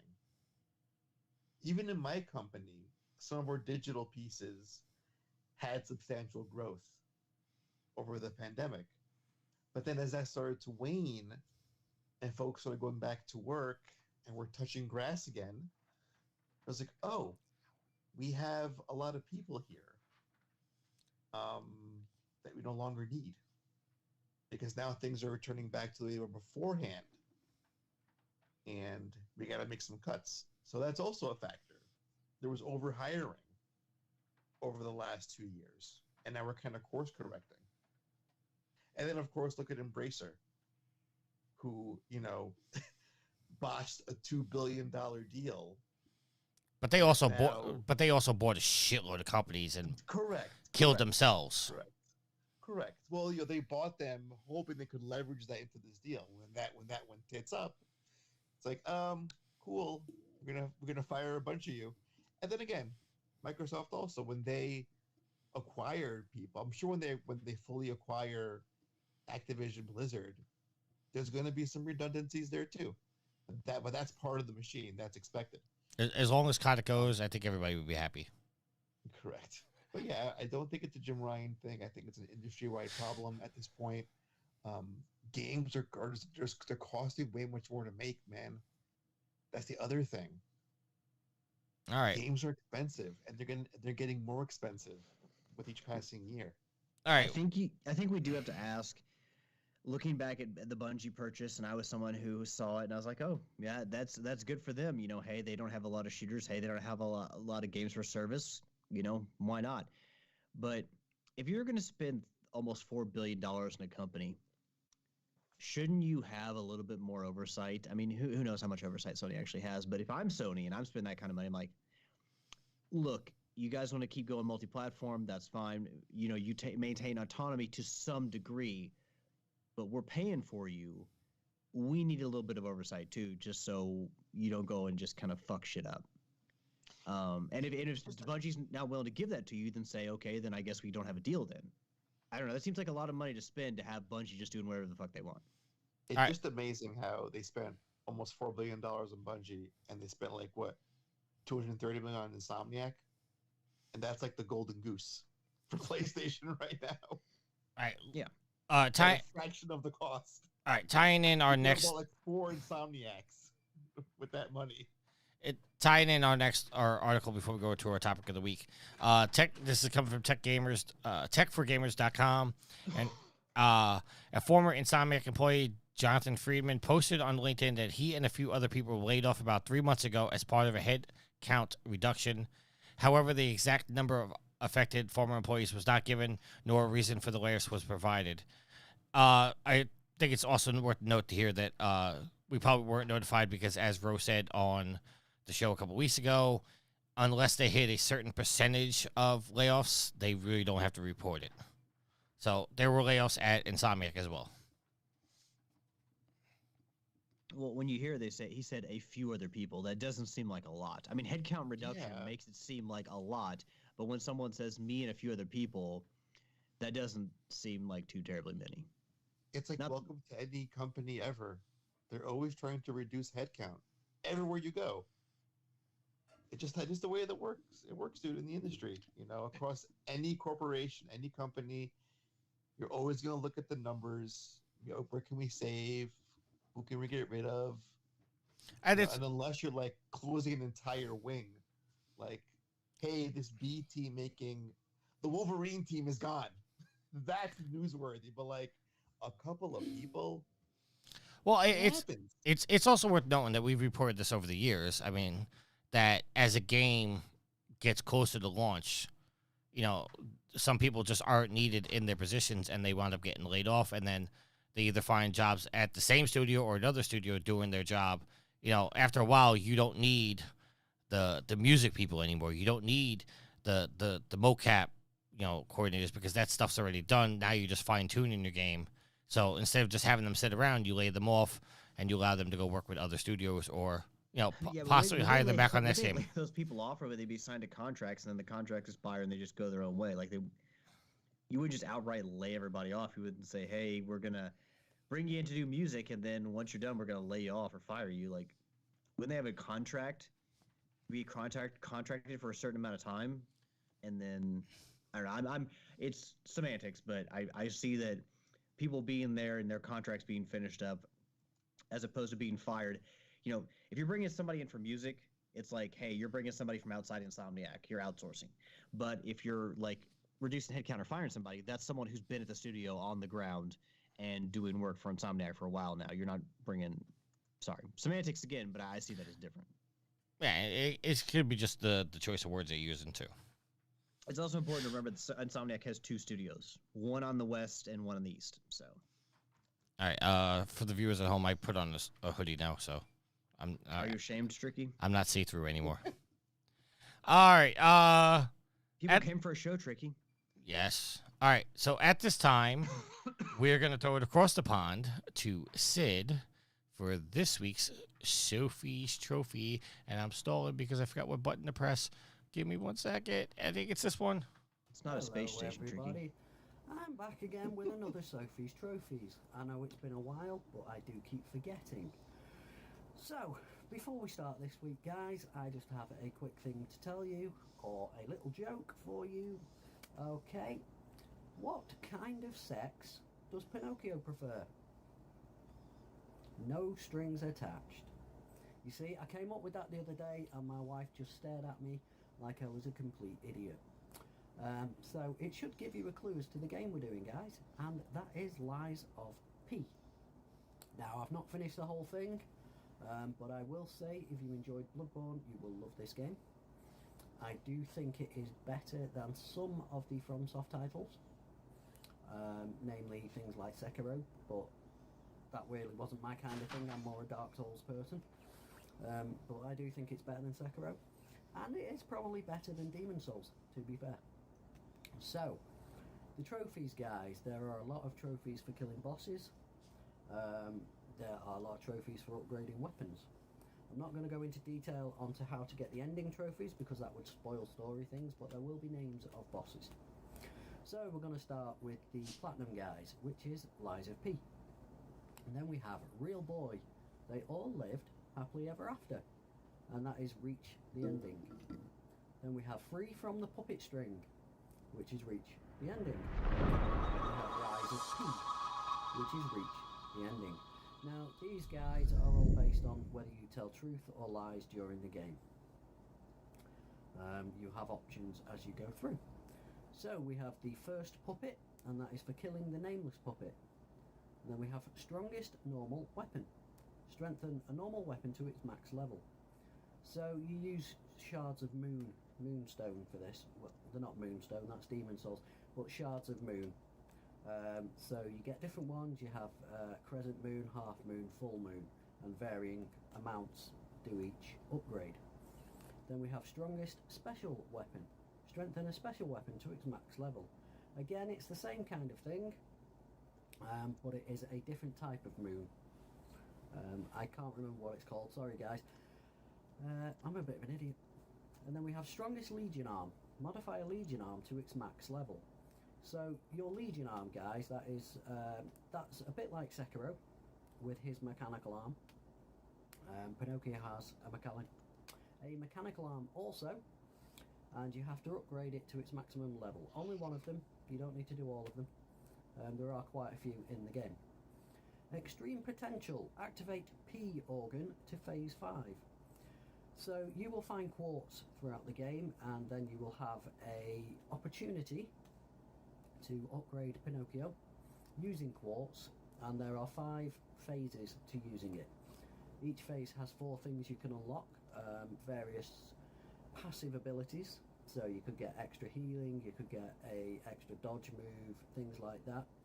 But for each one to unlock, you need to unlock a certain amount in the first phase. That will unlock phase 2, which is another 4 upgrades, then phase 3, phase 4, phase 5.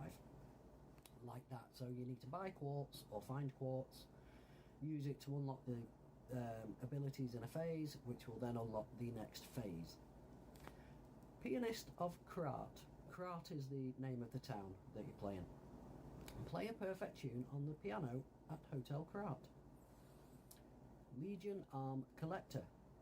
Collect all Legion Arms. So your Legion Arms, guys, are what we were talking about before, his mechanical arm. You can get, I think it's 6 or 7 different types that do various things. You have a flamethrower, you have a rocket launcher, various things like that. Special Weapon Collector. Collect all special weapons. Normal Weapon Collector. Collect all normal weapons. Golden Melody. Collect and play all records. You do need to do New Game Plus for this, because some of these are not available on the first playthrough. Learning about emotions. Learn all gestures. Veteran Explorer. Decipher all cryptic vessels and claim the rewards. End of Riddles. Discover all Trinity Sanctums. So there are 5 Trinity Sanctums in the game, guys, and to get a Trinity key, you need to solve a riddle that the King of Riddles gives you over the phone. But you need to find the phones first. First lie. Tell a lie in front of Hotel Karat entrance. Stargazer's Guide. Repair a Stargazer. These are your bonfires. Whenever you come up to them, it will say repair Stargazer, so you repair it and then you can use it to go back and forth. You can't use it to upgrade for quite a while. You can at first, and then you can only use the hotel, and then later on in the game you will get the chance to use Stargazers to upgrade. Exploring possibilities. Try to assemble a weapon. So weapons come in 2 parts, a handle and a blade. You can mix and match, so when you do that you will get this trophy. The ultimate defense technique. Destroy an enemy's weapon with a perfect guard. So guarding will protect you. You will lose a bit of health and some stamina, but if you do a perfect guard, which is hit guard at exactly the right point, there will be a flash and you will not suffer any damage. Fatal blow. Deliver a successful fatal attack. So that is, guys, go up behind somebody and deliver an attack. So sneak up behind them. The bastards and the sweepers. Kill a stalker. Parade master. Kill the parade master. These are the boss names. Scrapped watchman. Kill the scrapped watchman. King's flame. Kill King's flame. Fuku. I think that's his name. Fallen archbishop. Kill the fallen archbishop Andreas. The delayed match. Kill the eldest of the Black Rabbit Brotherhood. King of puppets. Kill Romeo, King of puppets. The champion of evolution. Kill champion Victor. Puppet devouring green monster. Kill the puppet devouring green monster. Corrupted parade master. Kill the corrupted parade master. Revenge of Black. Kill the Black Rabbit Brotherhood. The complete one. Kill Laxia the complete. I think I said that right. The awakened god. Kill the awakened god Simon Manus. Bear gold coin fruit. Harvest gold coin fruit. From across the rift, kill all types of dimensional butterflies. There are 3 or 4 of those. They will appear as you run around the game, so you just need to make sure you attack and kill them. They don't attack you back or anything, but they do drop useful items. The story of the prince. Find out about the last story of Vinini. The story of the refined old lady. Find out about the last story of Antonia. The story of the one who dreamed. Find out about the last story of Simon Manus. The story of one father. Find out about the last story of Geppetto. The story of a stranger girl. Find out about the last story of Eugenie. The story of the blue butterfly. Find out about the last story of Sophia. So those are all bonus side missions that you can do in the game, guys. You will get those trophies as you complete their missions. So, guys, that is it. That is Lies of P. It's good to actually do a game with quite a few trophies. So I hope that was alright, guys, and I would say it is well worth playing, and at £50 or $50, whatever, it is well worth it. So yeah, that's it from me this week, guys. And one last thing before I go, did any of you know that Snow White was once caught sitting on Pinocchio's face singing Tell Me Sweet Little Lies? And that's it from me, guys. I will talk to you soon. Take care. Bye. Really, Sid? Really, Sid? What, you don't like Fleetwood Mac? Tell me lies, tell me sweet little lies. See, Andy gets it. I got it. I just... He starts off with a joke and ends with a joke. You can't ask for a better Sophie's Trophy. Well, I thought you were going to sit there and chide him. You were actually I pleasantly surprised. I'm pleasantly surprised he's cracking jokes like that. As long as the kids aren't around. Well, that's true. We do have some listener questions, and of course, we can't do listener questions without annoying Joe. Time to check my social media, All right, our first question is coming from Robert. You clearly don't listen to every show. Why not? Because if you had listened to every show, you'd know that I cut that out of our last episode. Why? Because we didn't have any listener questions. No, you got to do it just to annoy Joe. I'm not gonna do that to Joe or anybody. Robert Worker wants to know. I'm not a troll, Tricky. Robert, Maybe a jerk, but I'm not a troll. all right, so we have a question from the Twitch chat first. Rick wants to know, and this is for Andy. Andy, what's your favorite Mega Drive / Genesis game? Oh my God, that's a loaded question. All right. Knee-jerk reaction. I'm just gonna say Vector Man. Okay. All right, Robert Workman wants to know, can Bungie recover from the debacle they put themselves into? We'll go with Alex first. I mean, Destiny has been a very successful game, and they've done it for years now with 2 sequels, so I would assume so, yes. They also, again, have a kind of parachute that helps them in the fact that they're owned by Sony, so... I mean, I know that Sony's been laying off a lot of people recently, but I doubt they're going to spend $4 billion on Bungie and then, not support Bungie with the funds they need. All right, Matt? I don't even consider it really a debacle. Yeah, they let some people go, and they had to delay their expansion to Destiny 2. Like Alex said, Destiny 2 has been successful for them.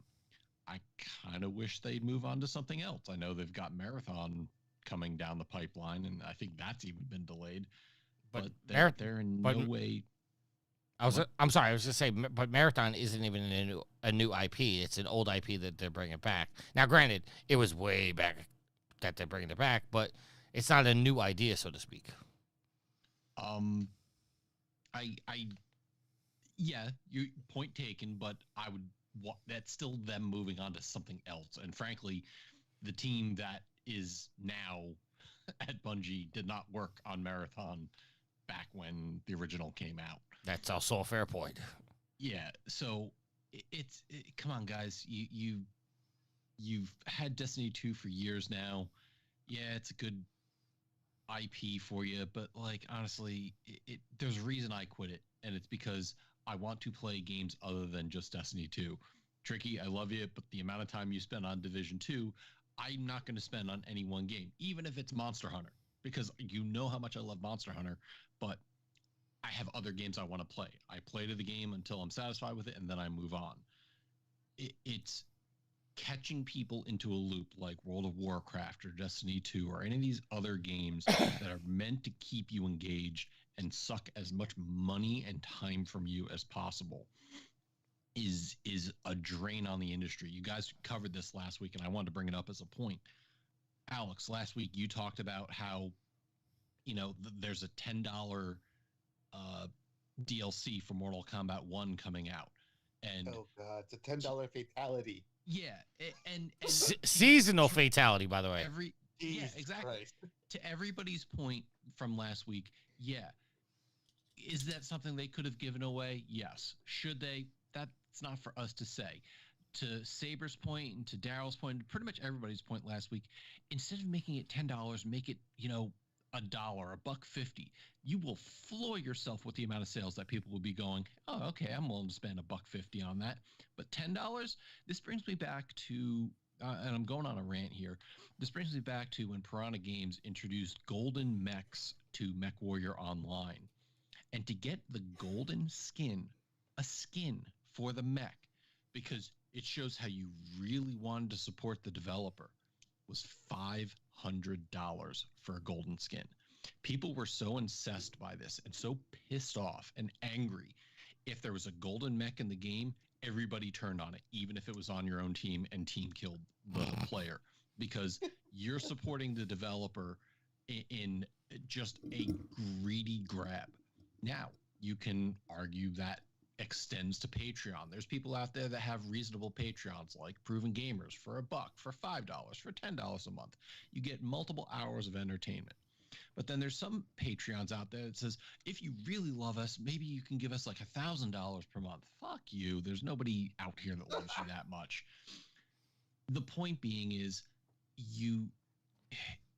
companies out there are trying to suck as much money from their consumers as possible as quickly as possible. And that's where you get $10 DLCs because people will pay it. Monster Hunter, I'll buy the $40, $50 DLC every couple years that they put out. Why? Because in between their releases, they give us new monsters, new poses, new armor sets, new weapons, all for free. That's what Capcom does. But then they go into Street Fighter and they charge you extra for new fighters, things that change the game because it is a PvP-based game. Bringing this back to Bungie, Bungie has been sucking people dry with Destiny 2 content for years, making them fearful that if they miss out, they're not going to get that weapon.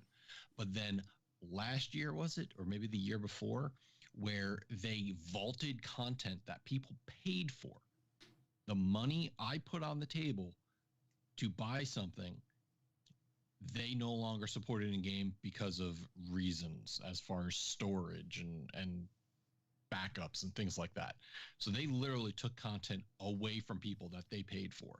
And that just goes to prove that if these things were reasonably priced, $150, I wouldn't care if a year down the line they said, hey, we're not doing that fatality anymore, it's out of season. Okay, I spent $1.50, but $10, you bet your ass I'm going to be pissed. So that's a long ways of saying Bungie, they're not in peril, but they really need to reevaluate how they're treating their consumers. All right, Andy? Yeah, I don't want to belabor the point too long here, but I don't think it's doom and gloom over at Bungie. I mean, Destiny 2 is still like one of the top most played games across all the platforms right now, I feel. So they're a cash cow, so they'll be fine in the long run. But I think at the very least, it should be an eye-opener. They can't rely on the current Destiny formula to get by. Again, its fan base is starting to turn a little bit on them, I feel. Because again, I think it's to Matt's point, it's what can we get away with, I think, is the mentality for most folks. Like again, like this $10 fatality for Mortal Kombat 1. I'm sure someone said, hey, does this cost too much? Should we price it lower?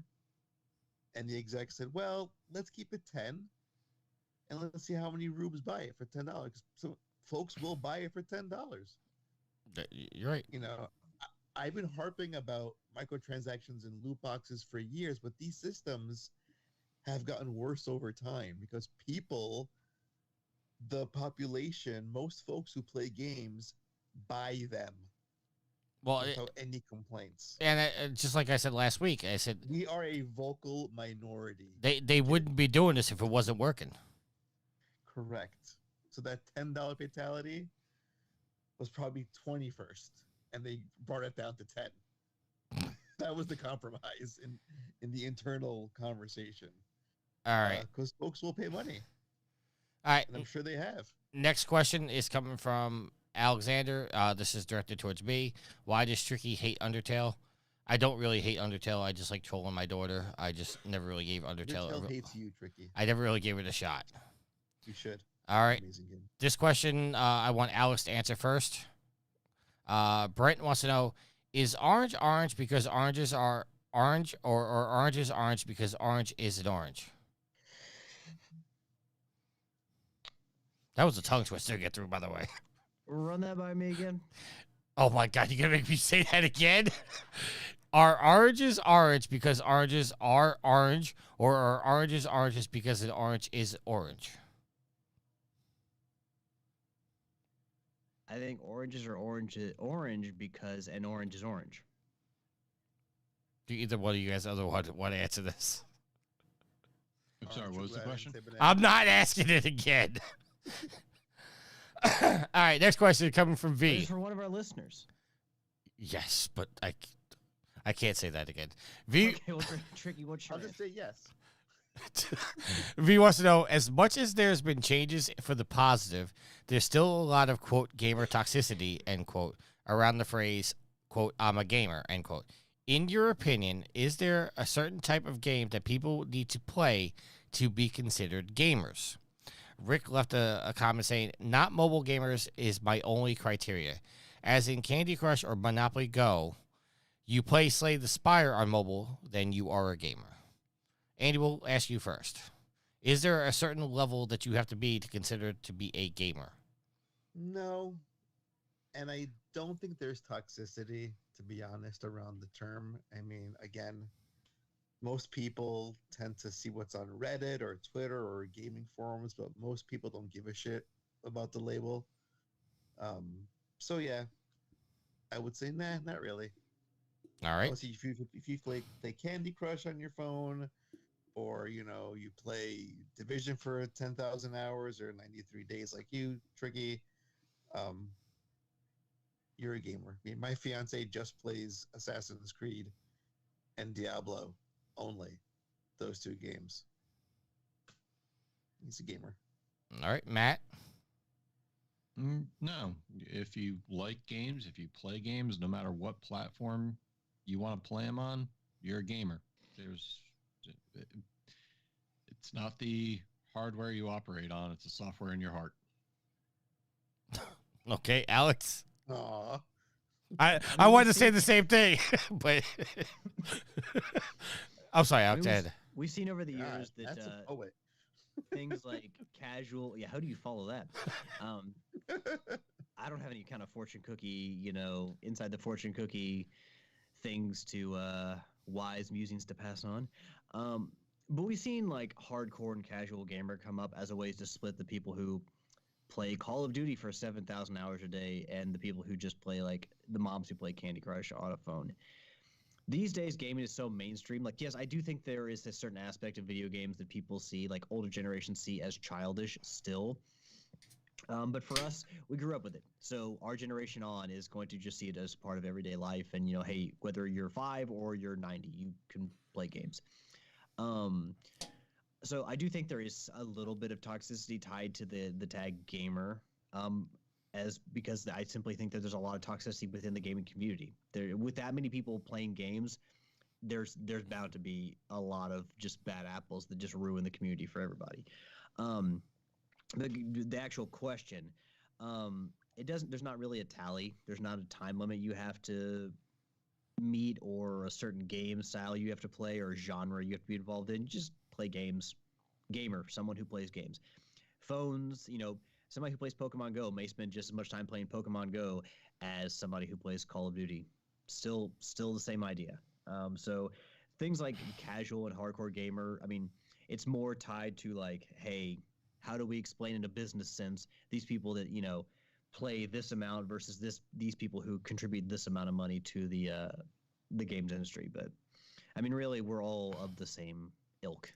We all find a game we like, or some of us more, and we, play. I do believe there's some toxicity with the phrase, but I think it's slowly going away, the same way that being called a nerd, like when we were children, was such a bad thing, but it's now like being a nerd is cool. No, being a nerd was fine. You just don't want to be called a dork or a dweeb. Or a Rangers fan.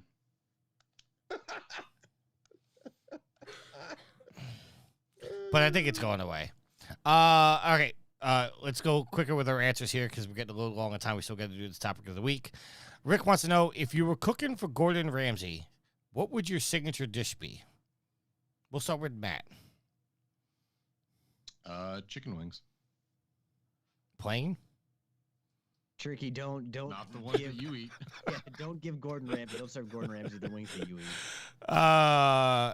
Andy, they hate my wings. That bad? Andy, they look like they've been dusted in cardboard. They do. Oh, They good do Lord. not. I need a glass Now of you got to water. get Andy in on the conversation and No, send Andy a picture. Well, I'm gonna send Andy the picture, but he's not getting my Facebook messages because apparently they're not reaching him. He must be in some kind My of. phone is not even near me now, so it's fine. Oh, it's saying like they're not even get hitting your phone. It doesn't matter. Alex, what would your signature dish be? I would be like, Mr. Ramsay, I don't want you to sit here and yell at me for hours and curse me out and make me cry in front of a televised audience. So I ordered you some really good food here. Enjoy. I ordered you food. You got Gordon Ramsay takeout. Dude, here's the thing.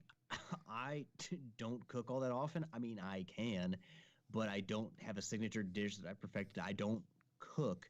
I'm more of a guy who cleans. And honestly, like, we don't really cook all that much at the house. So I don't have a signature dish that I've ever perfected. You know, I just don't.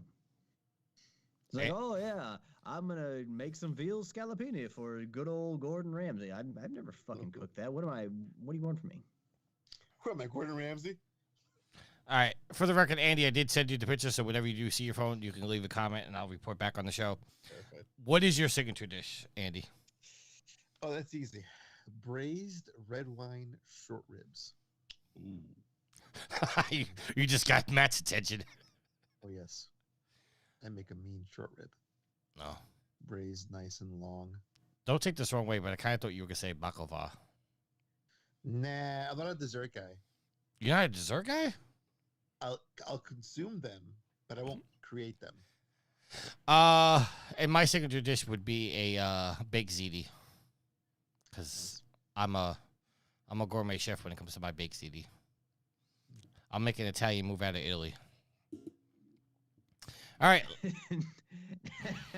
Not due to New York, no offense, Andy, but they're not leaving Italy for New York. All right. Okay, so this is a loaded question, so let's try to be quick with our answers. Shannon Lynch wants to know, now that Jim Ryan is going, if you guys were put in charge of Sony, what direction or big announcements would you have for the new era of Sony? Side note, I'd purchase Medal of Honor from EA and turn that into the COD competitor with a Battle Royale mode that's new and fresh. So this is a loaded question, but let's try to be quick with our answers. Matt, let's start with you. If you were put in charge of Sony, what would you change for the better? Well, I would have gotten rid of Jim Ryan long ago. Yeah, I think it's the direction that we want to see them go, is less focus on games as a service and more focus on single-player story-driven games. Continue doing what they're doing. Maybe expand further into the Star Wars universe. All right, Andy? I am the wrong person to ask this question. I would like greenlight a Legend of the Dragoon remake. I'd get SOCOM going. I'd bring Mag back. Warhawk. I was like, what's in the back catalog, guys? Bring it all back. That's what I would do. Siphon filter. And I'd maybe make a few key acquisitions out of necessity. At this point, I feel like if you don't want to buy a publisher, you kind of have to. Because when, your competitors pay $70 billion for one of the largest deals in gaming history, you can't not do something about that before the next one goes to that team as well. So, maybe a Capcom or a Sega. EA? I don't know. Because I'm kind of surprised Sony hasn't purchased Quantic Dream yet. Quantic Dream, aren't they mostly owned by Tencent now? Are they? I think they are. Okay. I don't know what I would do. I definitely see. I'm in the minority here, where I think games for service, if done right, is the way to go with the industry. Because if you put out a single player game like Spider-Man 2, you put out Spider-Man 2, you get your initial $70. Great. You make a ton of sales. But after that initial $70, you're not bringing any more income from that game. So the pressure is to move on to the next game. Where I think is a games to service, you can make a continual revenue come in as long as you are keeping up with the quality and the content. Like, you guys, are giving me a little grief about how many hours I put into Division 2, but a majority of those hours that I've been playing, I play it not because the game is good, but because I get to spend time with my friends and all this, don't even go there, Matt, because I know what you're about to do. You just admitted it. No, I'm saying the game is good, but that's not why I keep going back. It's the spending time with my friends, quality time. And Division 2 only gets $10 from me every 4 months. So, yeah, I did spend initially $60 on the game, and they make $40 a year off of me. But that's what I would do. But I think Sony's strong point has always been the single-player narrative story games. So you need games like Spider-Man 2. You need games like Wolverine. You need games like Horizon, God of War, Uncharted, all those. You need those. But I do also believe there is a place in the world for games as a service. Although, if I had the choice, I would burn every Battle Royale in a fire. That's just my personal opinion. All right, that is all of our questions. Really tricky? What? Am I not gonna get my chance at the seat of Jim Ryan? You know what, Alex? I am truly sorry. I generally go last. No, I generally go last, so I just it's just my instinct to. I'm sorry, Alex. Go ahead. Thinks he's the head of the table. I do want to say that I acknowledge me. I think games as a service is a viable way to make money and can be a part of the games industry, but Sony trying to do multiple titles at once, like jump so quickly into it, I think was a mistake. They have Bungie, they have Destiny. That should have been what they should have left it at for a while now. So I would not go as deep into games as a service. I would look at potentially cutting the Last of Us game, and maybe look at where the Horizon MMO is. But I think that right now all Sony needed was Destiny and Bungie's efforts in that regard. But my main efforts, like later on, I would look at IP and franchises that were suitable for the small screen for TV and for Hollywood for the big screen, because Sony has had some recent success there. But it would take me, that wouldn't be my first thing. I would want to try to get Twisted Metal back up and run. Twisted Metal, Sly Cooper, and that's just me, the fan, talking, not necessarily from an economic, more of a financially or fiscally responsible standpoint. Just like, I want to see games in these series, and that's what I would do. But my real answer would be, the very first thing I would do is I would try to do everything I could to buy Capcom. I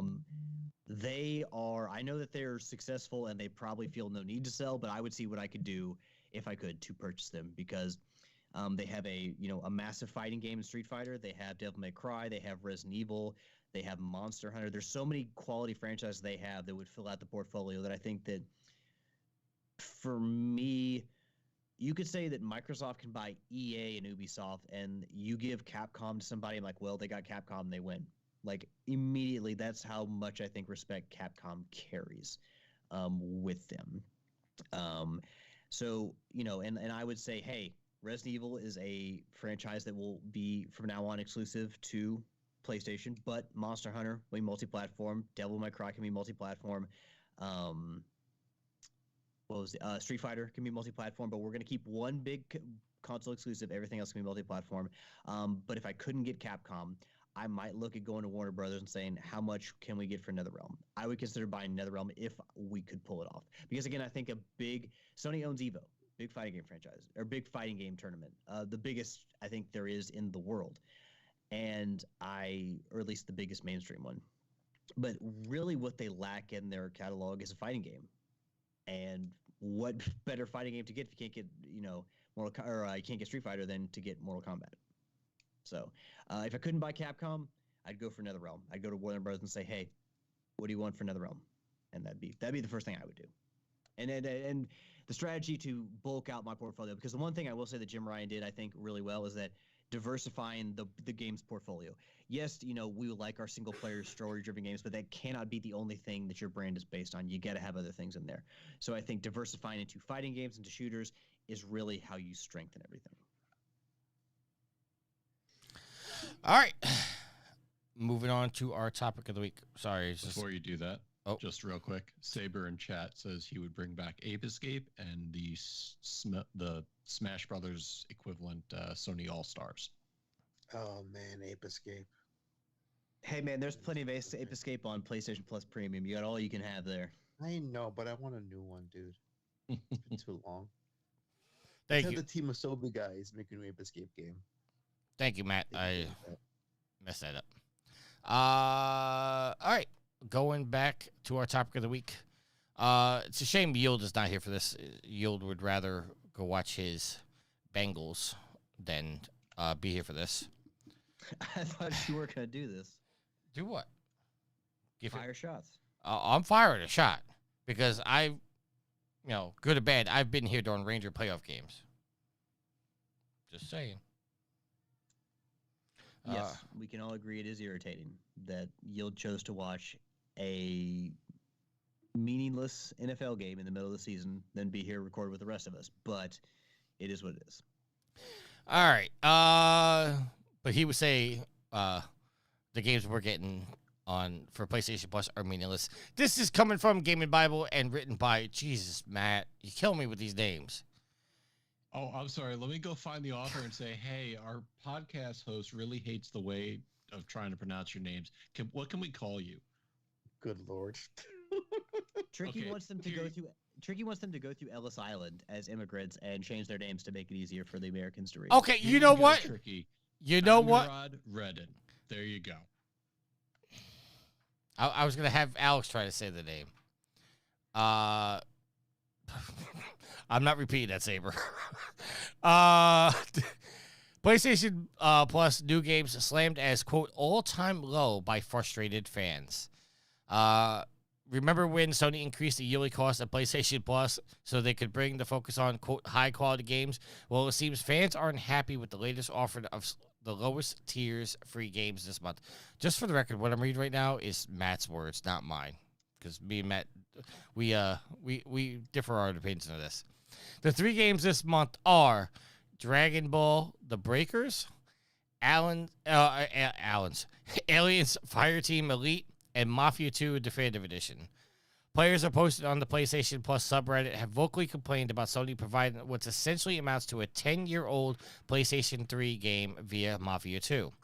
Others complained that ever since the price adjustment was announced, we have been just getting mediocre titles that don't do the service justice.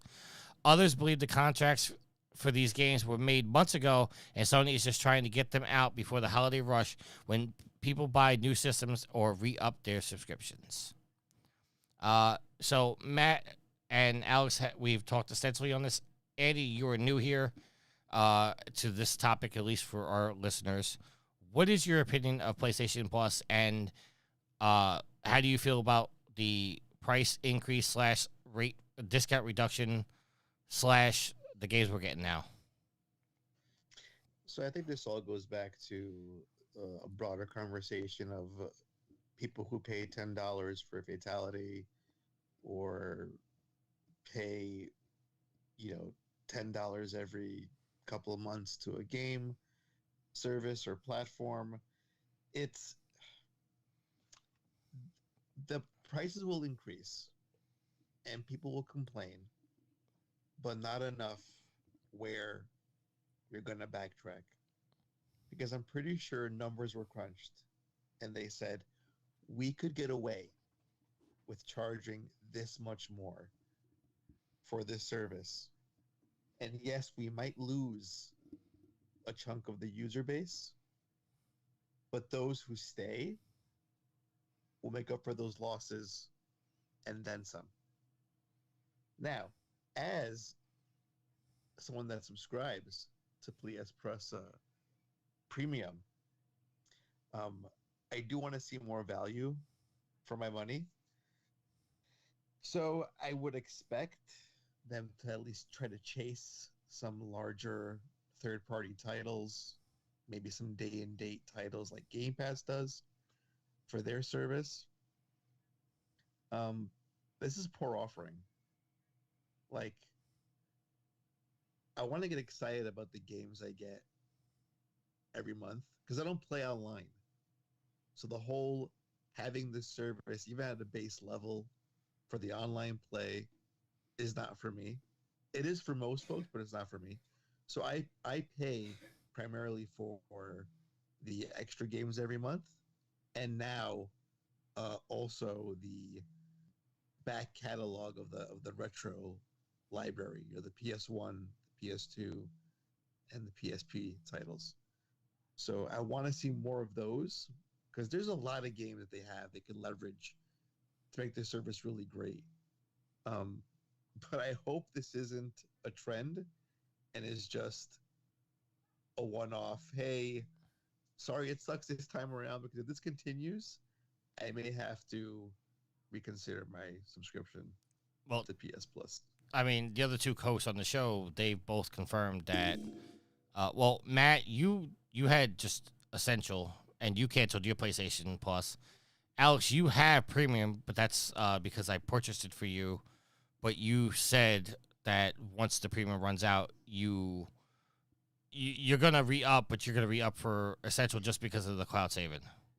Yeah, because I mean, you've hinted that you've purchased it for me, and I honestly I don't want you to do that, because I mean, if you've already spent the money, that's one thing. But I don't want to support what Sony is doing. Like, I don't think that those services are worth the money. So even if someone purchases it for me or offers to, I don't want it. All right. I would just rather have Essential, because I don't feel like Extra and Premium are worth the value or worth the money, and I don't want to give Sony the idea that yeah, sure, he likes this, so this is good. Yeah, I said this on the show. It's whether or not you pay for Premium or you pay for Essential, it comes down to the value that you're getting out of it. If you have no interest in playing the back catalog games and stuff like that, Essentials is fine for you because it gives you the cloud saving, it gives you, the ability to play online, whatnot. But it comes down to the value that you get out of it. So, and I mean, I'm not trying to persuade you in any way, but you can't argue on the fact that some of the games that you played for the rarity contest, you probably never would have played if you didn't have Premium. I mean, I've said before that there are. I played quite a few games on Extra this year, and I played 3 games on Premium. Those being the first 2 Twisted Metal games and War of the Monsters. Other than that, well, I guess I also played Medieval Resurrection, but I also kind of regret that. But yeah, I mean, I played a lot of games through the service, but now that I've done that, I've mined the well for all there is, and for me, like I said, I've downloaded Assassin's Creed Syndicate, which I will probably play in December after I beat Alan Wake 2, which I purchased myself. There's just nothing else on the service I want to play. Now, they can add stuff in there, but in general, like, they've been adding stuff every month, and I still am at this point now where it's like, I don't see anything I want to play on these services. All right. Matt, your thoughts? When I saw this and I linked the article, I was thinking on it, and I said, my issue is I kind of saw this coming when they first announced the tiered system, because we've seen it on Xbox for a while where they've given away the games that they can that people really want, and now you're kind of stuck with, for lack of a better term, trash. And not that Mafia 2 is trash, but it's an old game, and even if it's the remastered version, it's not exactly high quality that they keep advertising. So my problem is they're now going to be relegating all these newer games, albeit not day and date, to the higher tiers, and we're left with getting games on the lower tier that many people have already had, or whatever is left over in the pile. And that's fine. That's what they want to do. But as I've said, and as Andy alluded to, I'm not seeing the value for my money. And as a result, I canceled my renewal. And if I get a deal, if there's something on Black Friday where they have a year for $40, then I might do that. But I feel with the higher price now, you're not going to see $40 subscriptions anymore like you did when it was $60. I think you're now going to see annual subscriptions at $60, whereas, as a result of the price increase. So it is what it is, and I just feel it's not worth it anymore. I have too many other games that I'm willing to pay money for to play. I've talked in, week out of all the things that I'm involved in, and I'm not bogging myself down to any one game. I was very interested in Callisto Protocol. Glad I got to try it and gave up on it as quickly as I picked it up. But I also didn't spend the money, thereby feeling obligated. Oh, I need to play this now that I paid money for it. But if it goes on sale on Steam for $10, I might pick it up again. Give him more money. All right, let's close out the show. Let's do some shout outs. Alex, we'll start with you, sir. Well, I want to give a shout out first and foremost to our awesome community, our listeners, the fans, the fuel to the fire of this Trophy Horse. Thank you all very much for continuing to support us. Really, Tricky talked about how Matt has really brought new life to the show, and he has. There's no taking that away from Matt. But also, like, our community has always been there and has always pumped us up to the fact, Andy said 600 episodes, that's monumental, and it's because really of our community. They keep us going. So thank you all very much for continuing to support us. Give a shout to Tricky and to Matt, as well as a great shout out to our friend Andy for coming on. Andy had to cancel a few weeks ago, but we're glad you came on, sir. And I'll tell you, there was that one time I missed when you were on, and I regretted it. And I am going to try, come hell or high water, to be on every single episode that you're on, sir, because it's always such a good time. Oh, what a sweetheart. I love you, Alex. Yeah, well, Matt and I will be nice to you. We'll try to make up for Tricky. So you want to come back, and we'll keep those good agendas coming. Well, how about this? Next time Andy comes on the show, I'll just take the week off. Nah. Yeah, I figured as much. No, how about we just see if we get Steven on too? Steven and Andy. Ooh, a five-way, you say? Steven is never coming back on this show. Why is that? We'll just leave it at that. Steven's never coming back on the show. I didn't agree to this. I didn't sign off on this. Then you talk to Steven and get him on the show, because I asked him and he said no. Andy knows why. Did you tell him Yield wasn't on the show? Andy knows why. So many reasons. All right. Last but not least, I want to give a shout out to my awesome and loving girlfriend, Ashley. I love you, hon. And that is going to be the end of my shout outs. Matt, your shout out, sir. Shout out to my wife, V. Thank you for everything she does for not just me, but the podcast as well. Andy, good to finally meet you one-on-one. Thanks for being on the show. Alex, Tricky, good show tonight. Yield. Hope the Bengals did something for it. Well, I think, Bengals are up 14-7 according to Saber a couple minutes ago. So hopefully he's having a good night. Shout out to the community. Shout out to the Channel 3 community. Rick, I will figure out what we can challenge each other to as soon as I know what game you suck at, because you've beaten me in almost every other challenge that we've had. So I need an edge there. But if you love gaming, if you love social media, if you love earning XP, come on to channel3.gg. It's a social media site for gamers, by gamers, and we talk a lot of gaming stuff. So come on through, see what it's about, have some fun. Have a good night, everyone. All right. Andy, your shout outs. I want to shout out three people. One is to my sister, who's having her first baby in about 2 months. I'm very excited about that. Shout out to you guys, because you're all awesome human beings, and I love coming on this show. And then lastly, to your audience. You guys rock. You guys are very engaged, great energy. I love to see it. Saber saying, do Pac-Man land, Matt. I said a game I need to win, Saber. I'm sorry, Andy, I cut you off. Were you done? I'm done. Okay. And I want to give a shout out. This is a long list to my Extra Life supporters.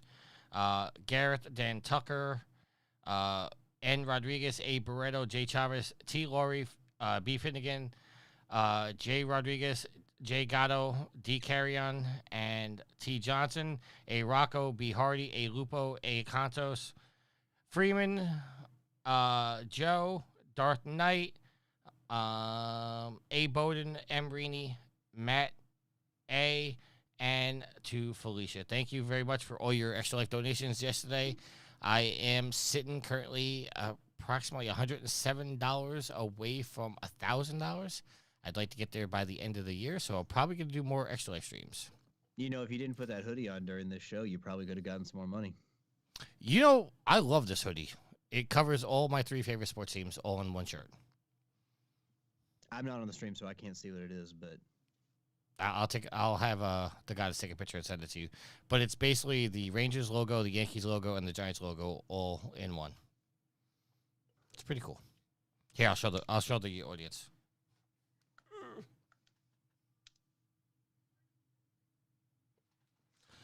Shout out to the goddess who came into town to help me while I was streaming for Extra Life. Shout out to Sweet Mama D for not only supporting Extra Life and streaming yesterday. She did 2 hours of Undertale to give me a chance to take a nap.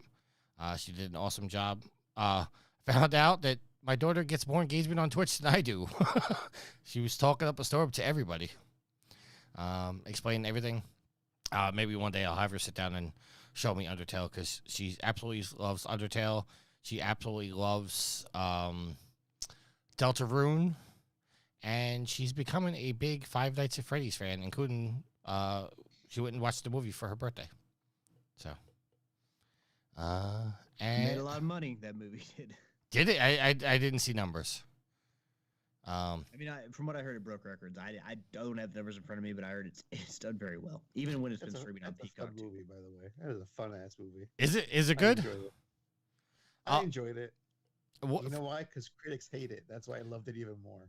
From what I heard, the filmmakers said they made the movie for the fans of the game, not the mass media. Like they were like, this comes through. This movie was made for the people that love the game. They didn't do it for the movie audience. They did it for the gamers. So that's good. Shout out to everybody that was in the chat. I don't have all your names. I know it was V. I know it was Saber. I know it was Rick. A couple other people I saw pop in here but didn't say anything. Dan Tucker. Well, he comes in just to lurk. He doesn't really ever say anything. Dan Tucker. But yeah, of the community. I also want to give a shout out to the people that would come in. V, I saw you did a raid. I don't have everybody's name here, so I don't know everybody that came in, but everybody that came in from V's Twitch stream, thank you very much. And if there's nothing else, until next week, happy trophy hunting. Go eat some baklava.